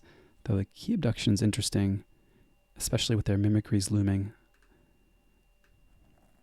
It can be a finisher, but I'm not sure. So one mimicry coming. It can be a finisher, but I'm not sure I want to leave it there for them to mimicry with this board. Oof, brutal. Okay, so some debating, but I think I'm going to go into Mars. Yes, take my archives. And unfortunately, destroy them all is going to kill this pheromones. Not much I can do about that. And not going to get any value out of using it immediately. So sure. Yep. Reap. And let's again tuck away. I don't know if I'm going to need to play the Destroy Them All again, but I am considering what to deny them as a mimicry target. Both Mars first. I can't get both. I don't think they're going to be able to set up a big cooperative hunting into Mars Needs Aember would be annoying. I will take the Mars Needs Aember and go with that. It's interesting with the destroyed tag how the spider still gets archived. Um, Oh, yeah. I guess I couldn't. No fighting. yeah, Okay. I'm not sure if there's anything you could have done about it. I'm not sure. Ooh. Okay, let's see how this low amber control works out here.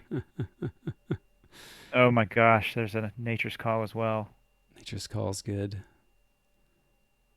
And if they have the key charge. I was just gonna say if they had the key charge, that's game. Still might be, but Yeah, if the key charge is coming, it's going to be game. I have the MMR here, right? So 5, 10, 15, 20, 25. Yes. I'll do a big burst. Ooh, gosh. Mimicry. Ugh. Mimicry is good for an MMR for them as well, I think, unless I have to do some housekeeping. So let's see. I have to take out the witch. The witch gets back mimicry, and they've got 5, 14, 18, 20, 22, 24 on board. I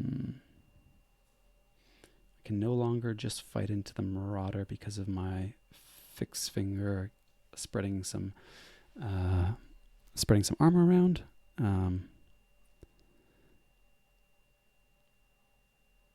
Let's see. I still think Brobnar is the play here. So let's go Brobnar. I have to put them out of mimicry for MMR range. And I just have to hope they didn't draw the key charge. So here we go. I'm not taking my archives. I'm going to get a fight with the Calfine. So do I need 2 fights with the Calfine? I can take out Marauder and Bug, as well as Witch of the Eye and Hunting Witch. I'll get 1, 2 Amber.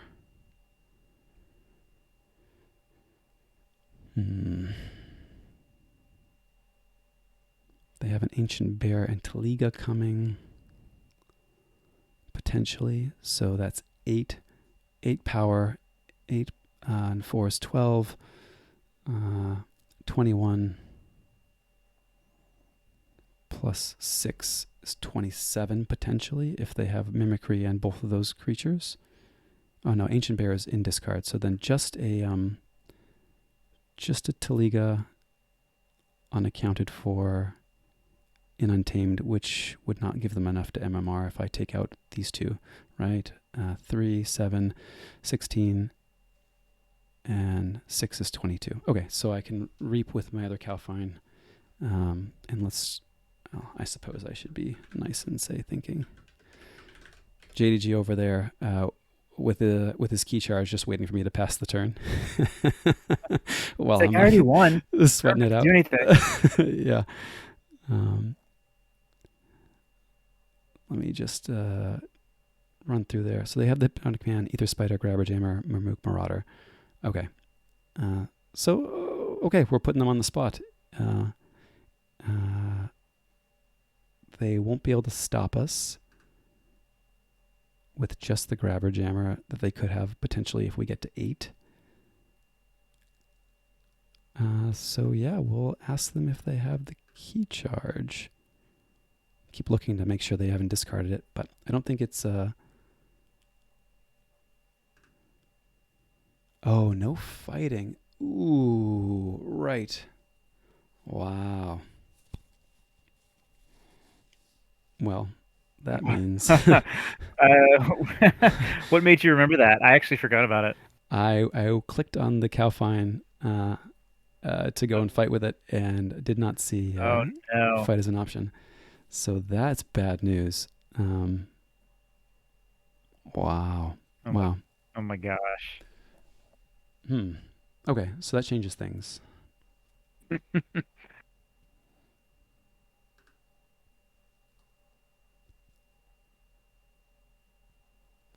So then I have to reap,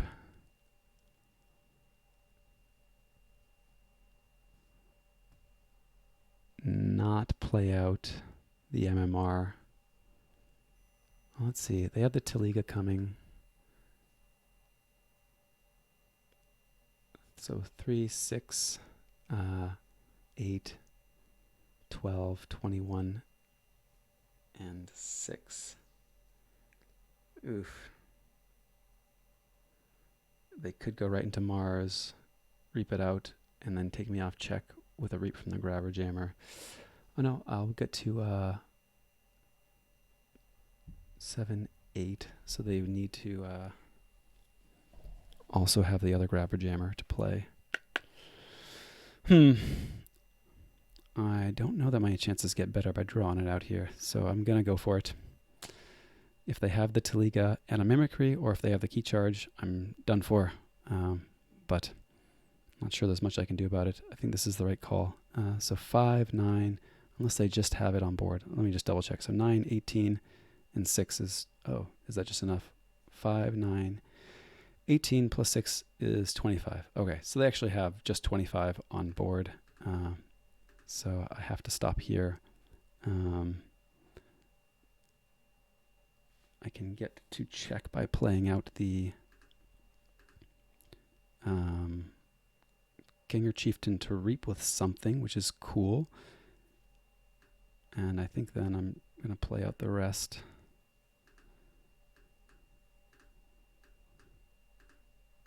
This will not get to fight, so I'll reap and hope to forge my key number 2, and then follow it up with the MMR. Wow. Oof. Let's see if they go untamed key charge. He waited long enough. There's the Taliga. Okay.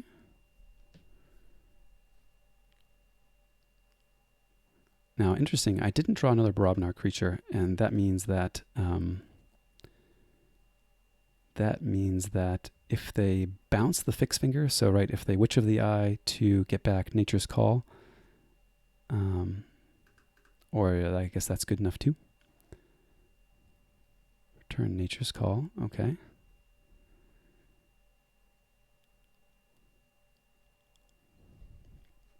Ooh, sending back their own creatures. I mean, they have plenty of Aember. Okay, there's the key charge. All right. Wow. Very They good. totally slow rolled that one. All right. Oh man. Respect. Yeah, I just love your thought process of like, okay, maybe I still have a chance. He's playing all these Nature's Call. Nope, nope. There it is. Yeah. Yeah. His key charge with 16 Amber. Mm-hmm. Mm-hmm. You actually miscounted his power the turn before. He had 24 on the board. Did he? Oh, it Yeah, was so he 18 needed. and 6, 24. So he needed the Taliga. Yep. I was For some reason, I added 9 and 9 and got 19. Womp Yeah, womp. Okay. sloppy math is what we call that. Sloppy math indeed. Oof. Um, that's kind of how I thought this might go. I don't know either of these decks as well as you do, but we saw it burst for like what 10 or 12 amber that one turn. Mm-hmm. I do feel that your draws were a bit unfortunate to not get more Brobnar creatures early. Um, and I think if you get the MMR, it's a totally different game. If you're able to pull it off a turn or two earlier. Mm. Yeah, hitting that second key, or I mean, I guess there are a bunch of bounces that could have gone differently. The hypnotic command may not have been there. That would have been a different game. Uh, Yeah. and I think if I had hit that MMR, it may have been a different game as well. But hmm, interesting, interesting. That's But a good game though. I think you played it well. You played your outs. And like you said, if the hypnotic command doesn't come, then it's probably good for you. Like good game for you. mhm. Um, but yeah, no, I thought you did well there. Cool. Well, fun one, fun one. Oh, I guess the other thing that's worth mentioning, and I didn't really consider it because I was still kind of hoping for the win there, but it's we do use keys forged as a differentiator for tiebreakers. So there may have been an argument to banking my second key, even though it would have meant less chance of winning overall. I don't know. I think I'm still going to go for a win there, but uh, Mhm. it's interesting to consider. Yeah. Well, I'm curious what the next matchup is, but I'm not going to stick around for it. So I'm just going to see what's chosen here for the next match, and then I'll let you go solo the rest of the way. Um, Cool. Well, let's see. So they've got Daniela, the bird, and the scaremonger, and I have Brickblade, Aslan, Combo Grieve, Cell Warden.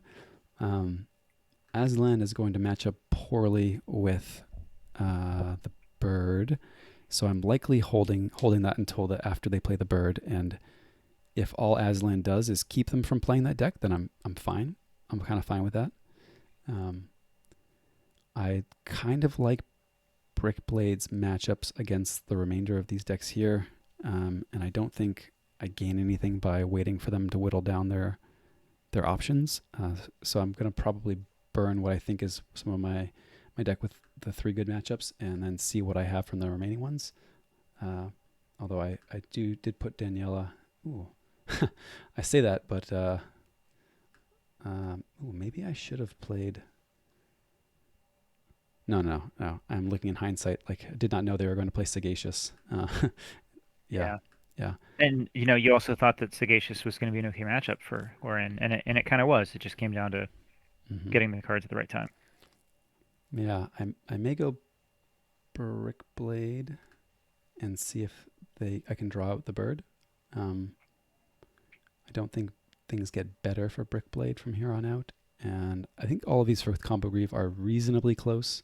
Though I did push some into push myself into making a call one way or the other there. Um, so we'll go with that. See what happens. Um,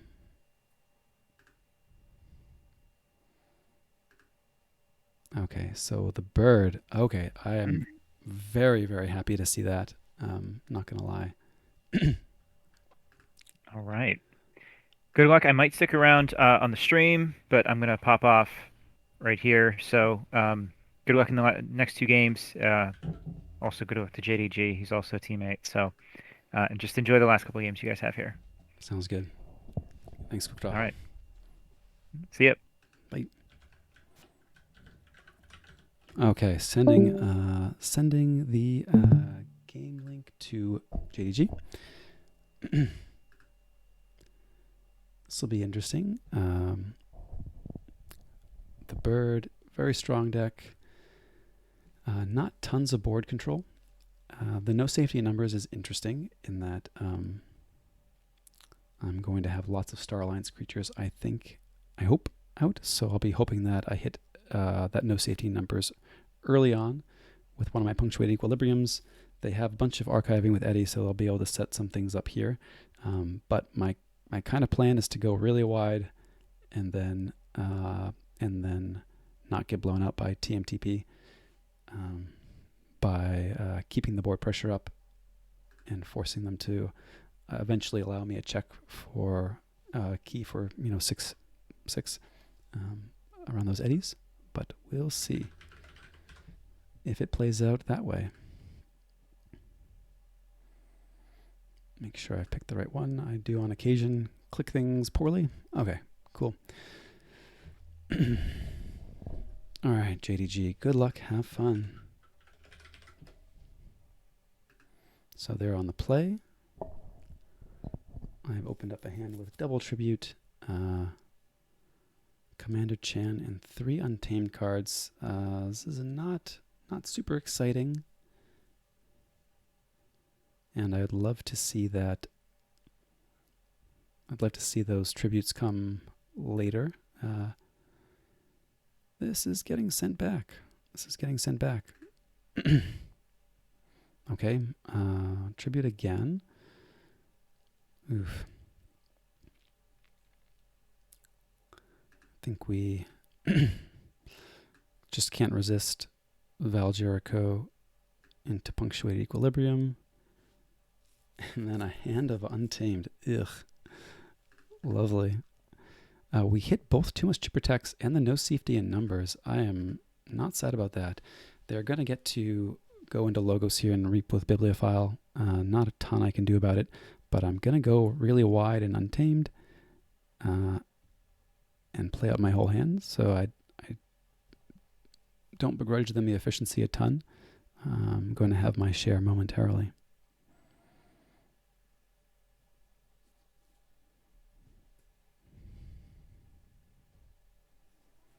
Okay, so they've reaped with Bibliophile. They're playing Igor, playing a Sanitation Engineer, playing another Bibliophile. Oof, very strong. And an Eddy. Wowza. So I sent them into a decent amount of Logos. Boy, oh boy. Dealing with those Bibliophiles means calling Star Alliance and doing a whole lot of not much else. I don't think I can take the speed bump. I think I've got to let them go back into Logos next turn. They're going to draw 4. But my best chance for dealing with that is powering through here. If they end up with a really big hand that's not all Logos, there's a decent chance that I'll get to punk it away. So this is kind of exactly what I'd love to see in response to that, in response to their board. So if they go Logos, draw, don't play a whole lot of much else. That's okay.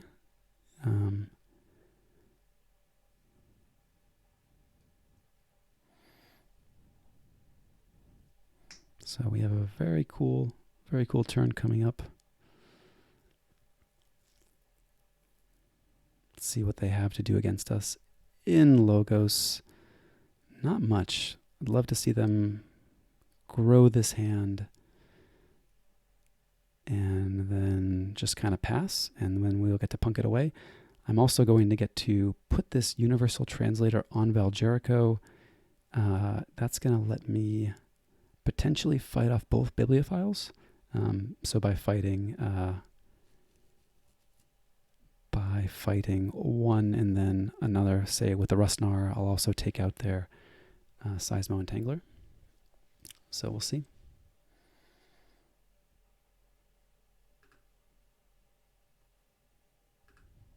Okay, they've reaped with both Bibliophiles, playing a Cutthroat Research, going to 6.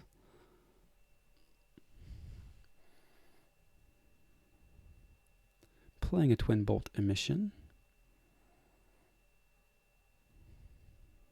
And Twin Bolt's going to hit. Oh, good question. They may try and chip away at the Rustnars and take away my options for fighting profitably. They may try and put some damage on Questor Jarda. Okay, so Val and Rustnar both take damage. Okay, then they're going to fight into Val. Okay, and it looks like they're going to do some fighting to work on the rest of my board. All right, so I'm no longer going to get to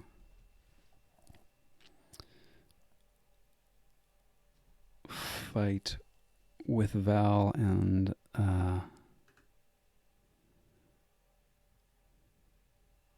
Rusnar. That's unfortunate. Now I guess the question is, do we stick with the Starline's plan?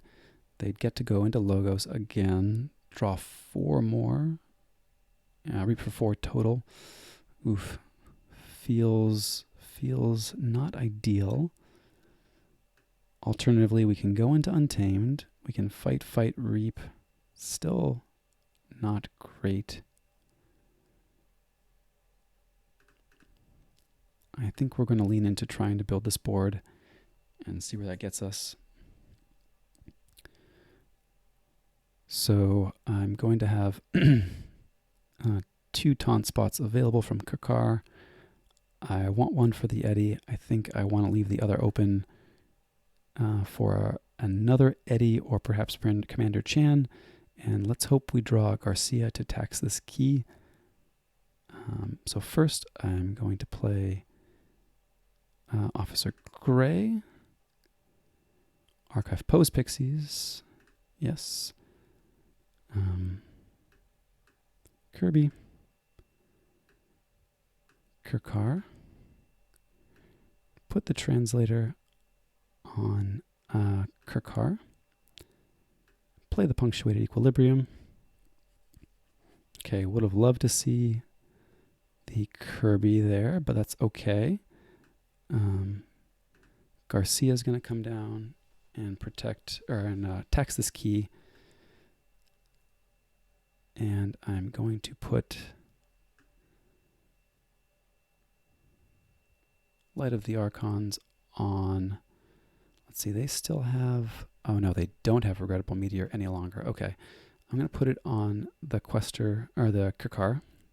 That's going to be an Imperial Scutum target, and likely where I'm going to tuck my Tribute Aember later on. I'm not upgrading the Kirby because that's likely a Nature's Call target as well.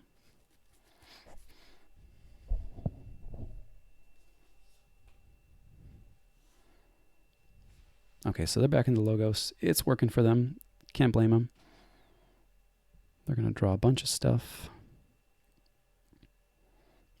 They do shuffle, so they've just shuffled their deck.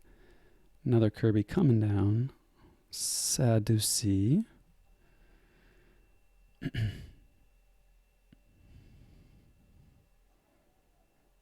Playing Eddy, so 3 Eddies on board. Looking at what to archive. We're going to put a stop to this bibliophile nonsense and continue going wide with our team. Okay, so there's no reaping from Starline's dudes. Fair enough. Fair enough.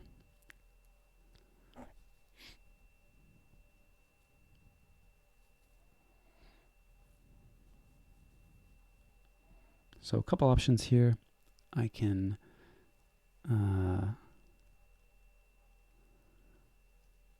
fight in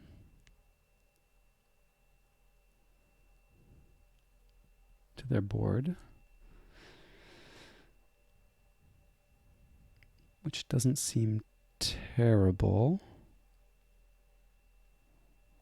I think that seems fine, actually, and I'll get to fight with the Rusnar thanks to Universal Translator at last, and take off that Seismo, which seems good. Don't love that they got to reshuffle before any of my bursting happened, but there you have it. So let's go into Star Alliance. Let's hope they did not redraw no safety in numbers, but we are not taking these archives.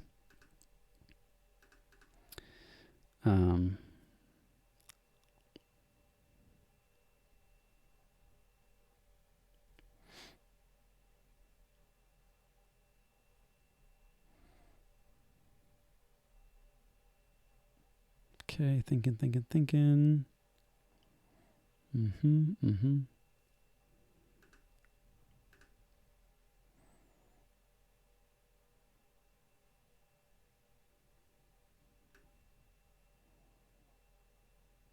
So we're going to play a Kirby on the left.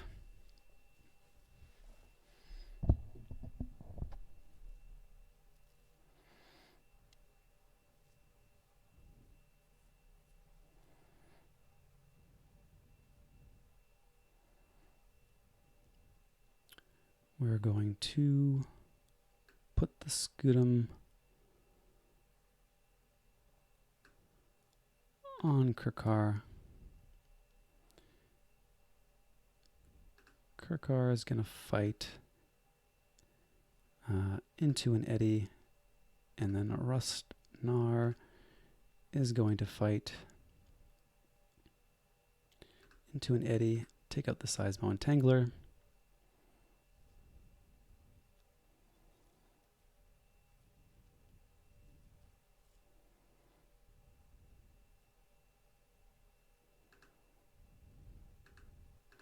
This Comm Officer Kirby is going to need a fight into a Bibliophile. That's going to turn on my Nature's Call.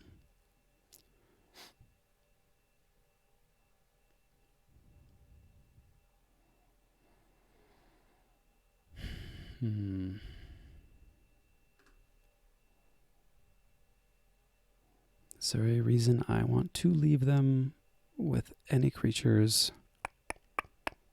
Don't think so.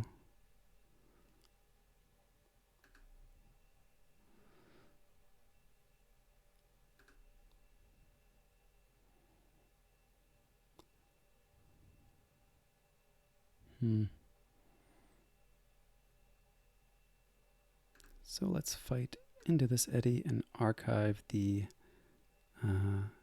city-state interest. Okay. Play the Nature's Call. Bounce that Bibliophile. Bounce the Kirby with damage. Do I want to bounce the one that's got taunt protection? I think so, because it's also the one susceptible to Twin Bolt. I guess there's a case to be made for bouncing this Garcia as well. But I'm going to bounce the gray to archive also a Chant of Hubris.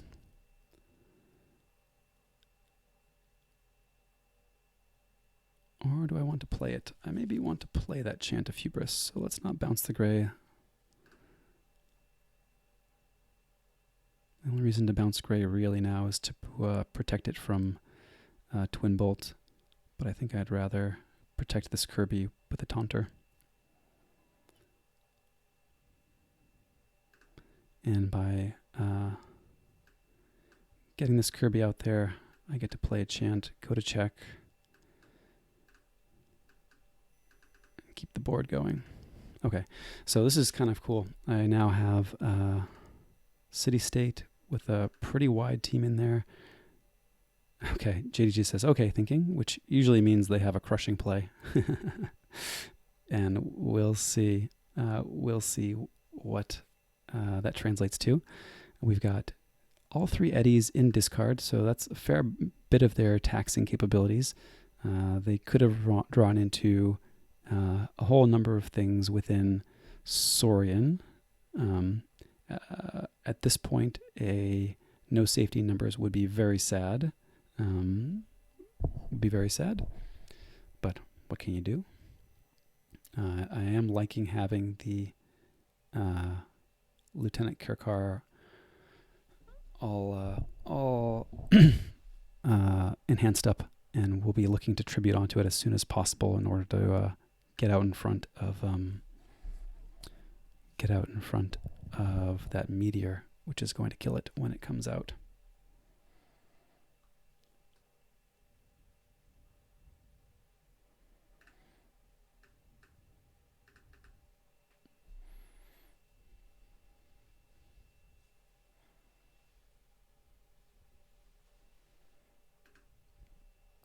JDG in the tank.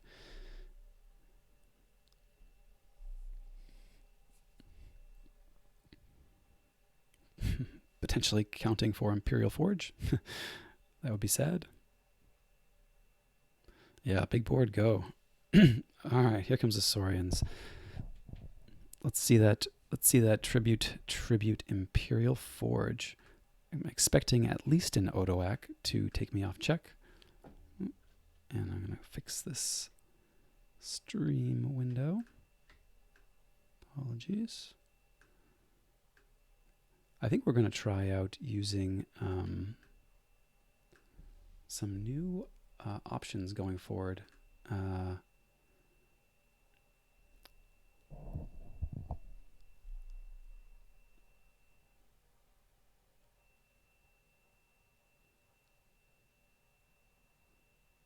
Which one? I'm blanking on the name.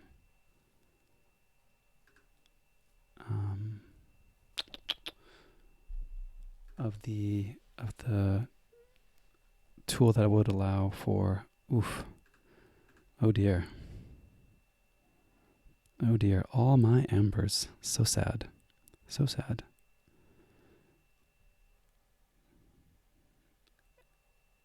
Oh my. Imperial Forge, do you have it? That would be really nice. And by nice, I mean not for me, nice for you.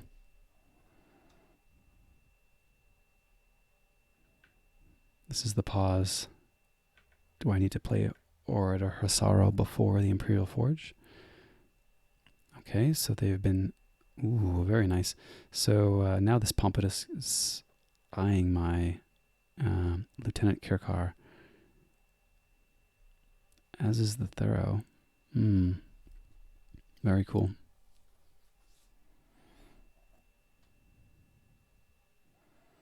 Looks like 16? 16? Plus 2 for each, so 12 and 4 and 2 armor. Yeah. Yeah, didn't even leave me one amber. Come on. What a teammate. What a teammate.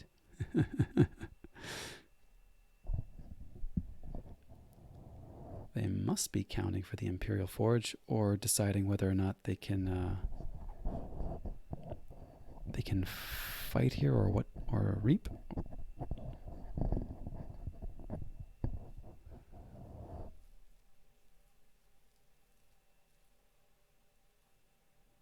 Okay, so a big fight there. Makes sense. Very sad to see my skiddumed creature go.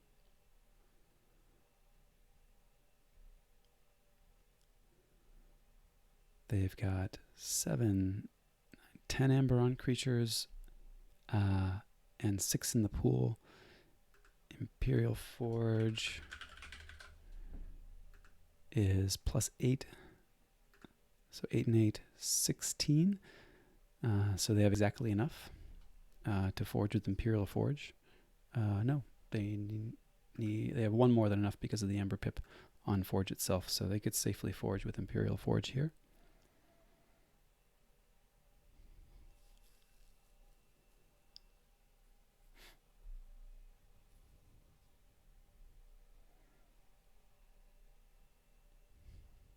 Unfortunately.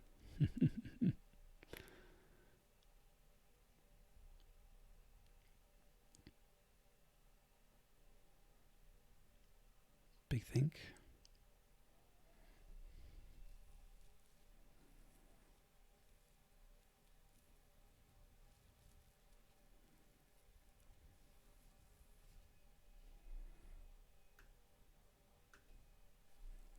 Must be double counting their Imperial Forge math.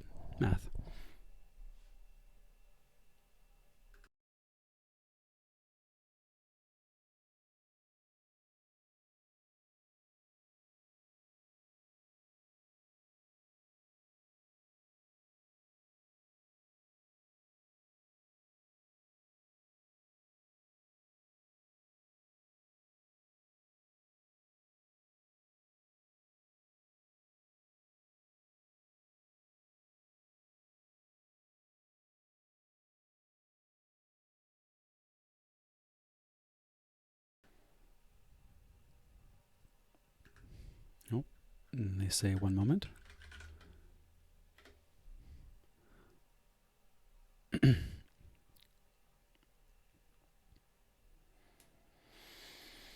Okay. They do have the Imperial Forge. Very nice.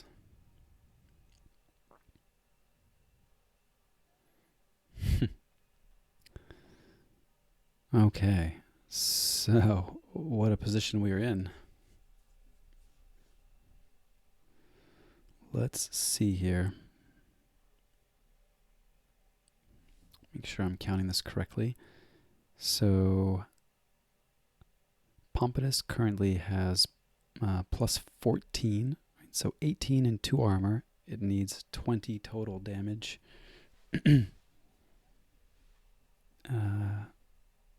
In this turn to die. And I am have the possibility to make 4, 7, 13 on top of the 9, 22, which means throwing my entire team at it, which doesn't sound too nice.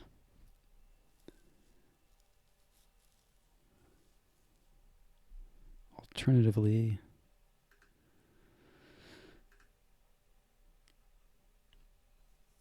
I can push here and try and scrounge up some amber, making myself somewhat susceptible to their TMTPs if they're able to fight off these dinos while I have a high total. And then the more Pompatus gets, it gets out of reach. Oof.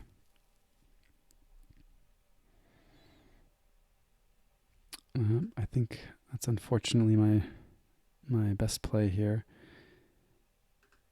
So I will reap it out, as they say. Let's dump some artifacts. Put this Thero in archives.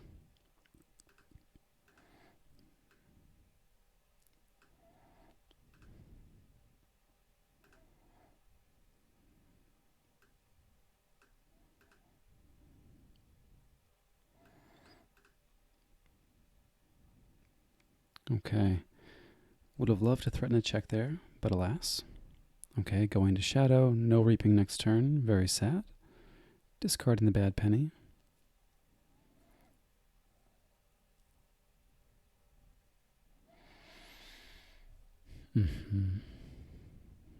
Whether or not to play the TMTP, always the question. They're going to mug.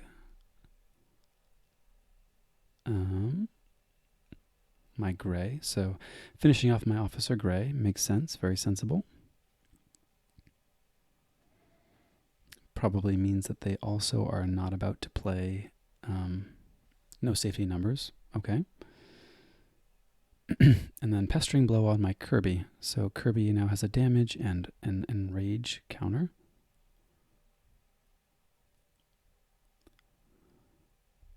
Cool, and I am not reaping this turn. No reaping from me. Okay.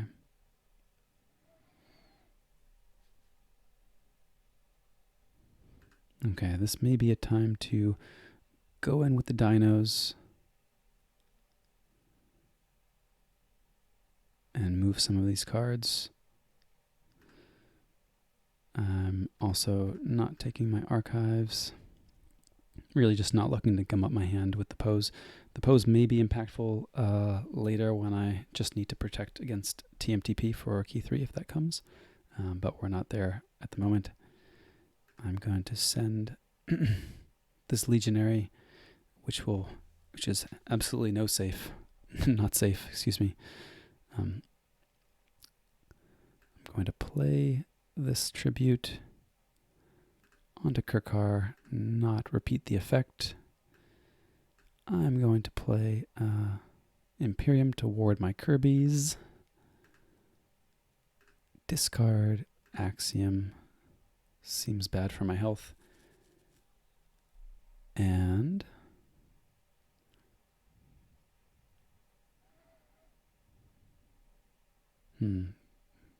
fight into Hisara with Bramble Links, I suppose. I can't reap with this one. It's going to die to no safety in numbers regardless. Is it worth keeping around? It's only going to add 1 point of damage to the Pompatus. I could throw some damage on Odoak or Thero, but I don't think it's worthwhile. So we'll leave it for the moment.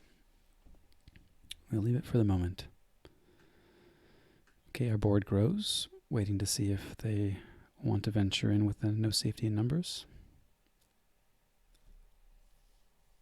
Wondering if this is the Ronnie opportunity they've been waiting for.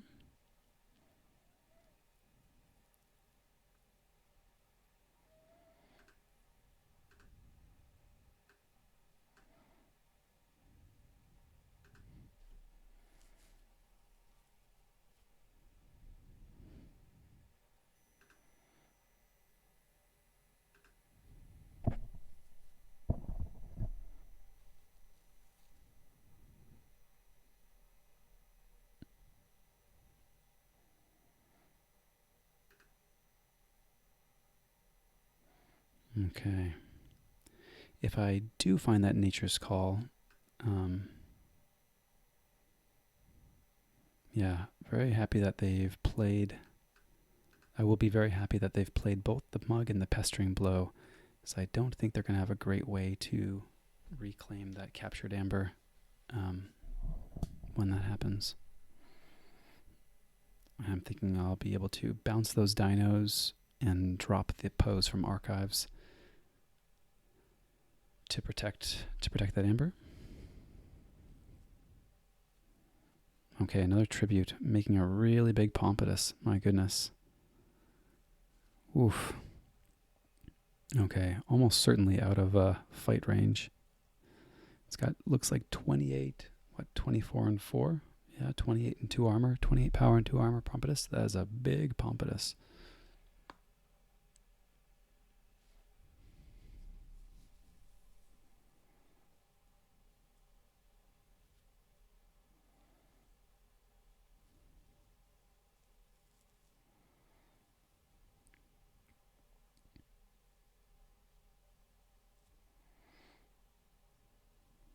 Okay, fighting my Kirby with a Pompatus, breaking my ward.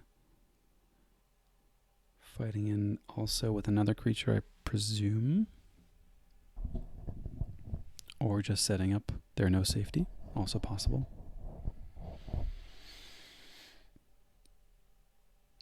Okay, their Thero does indeed fight into my Kirby. Okay, and they pass the turn without reaping with the Odoak, interestingly enough. Oh no, Odoak fighted Sensor Chief Garcia. Very nice. I don't get value out of playing out of my Kirby, either playing them or fighting with them. So I think I'm going untamed here. I will get to check with Reaps. I will not take the archives yet, and I'll move some cards. So let's reap, and reap.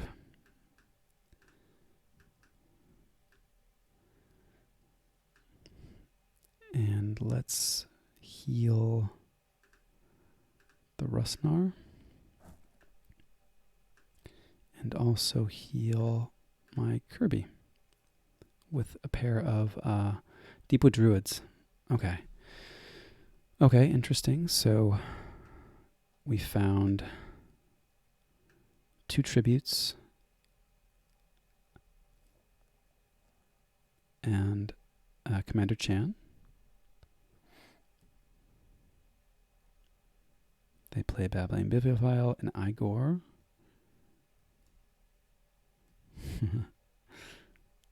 Twin Bolt comes down.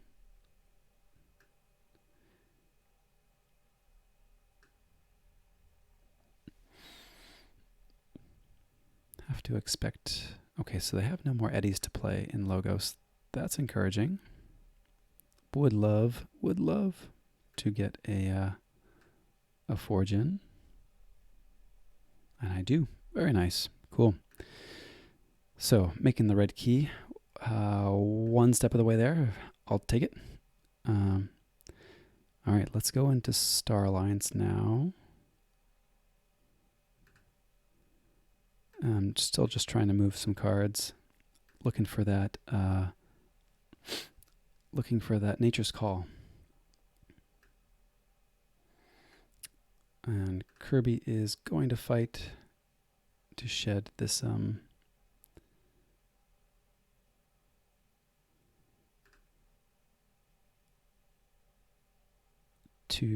enrage token.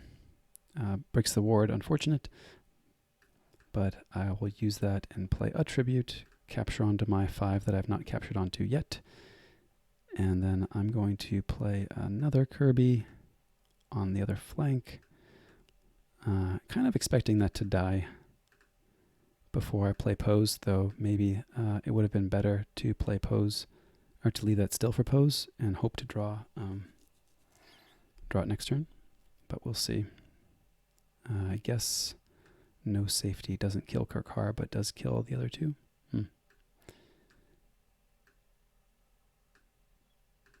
Putting Val here. Capture the last one onto Val. And see what we draw. Ooh, this is really nice. So we have both Punk and Nature's Call. So, if we can get another turn here without seeing no safety in numbers, we may have a fighting chance. Okay, so they're thinking. I'm going to have to go into Untamed to play the Pose. And it's very likely that doing this will let them flip their deck. So maybe the Punk is not a play. It's possible. It's possible that I just send the dinos back into hand to gum up their hand.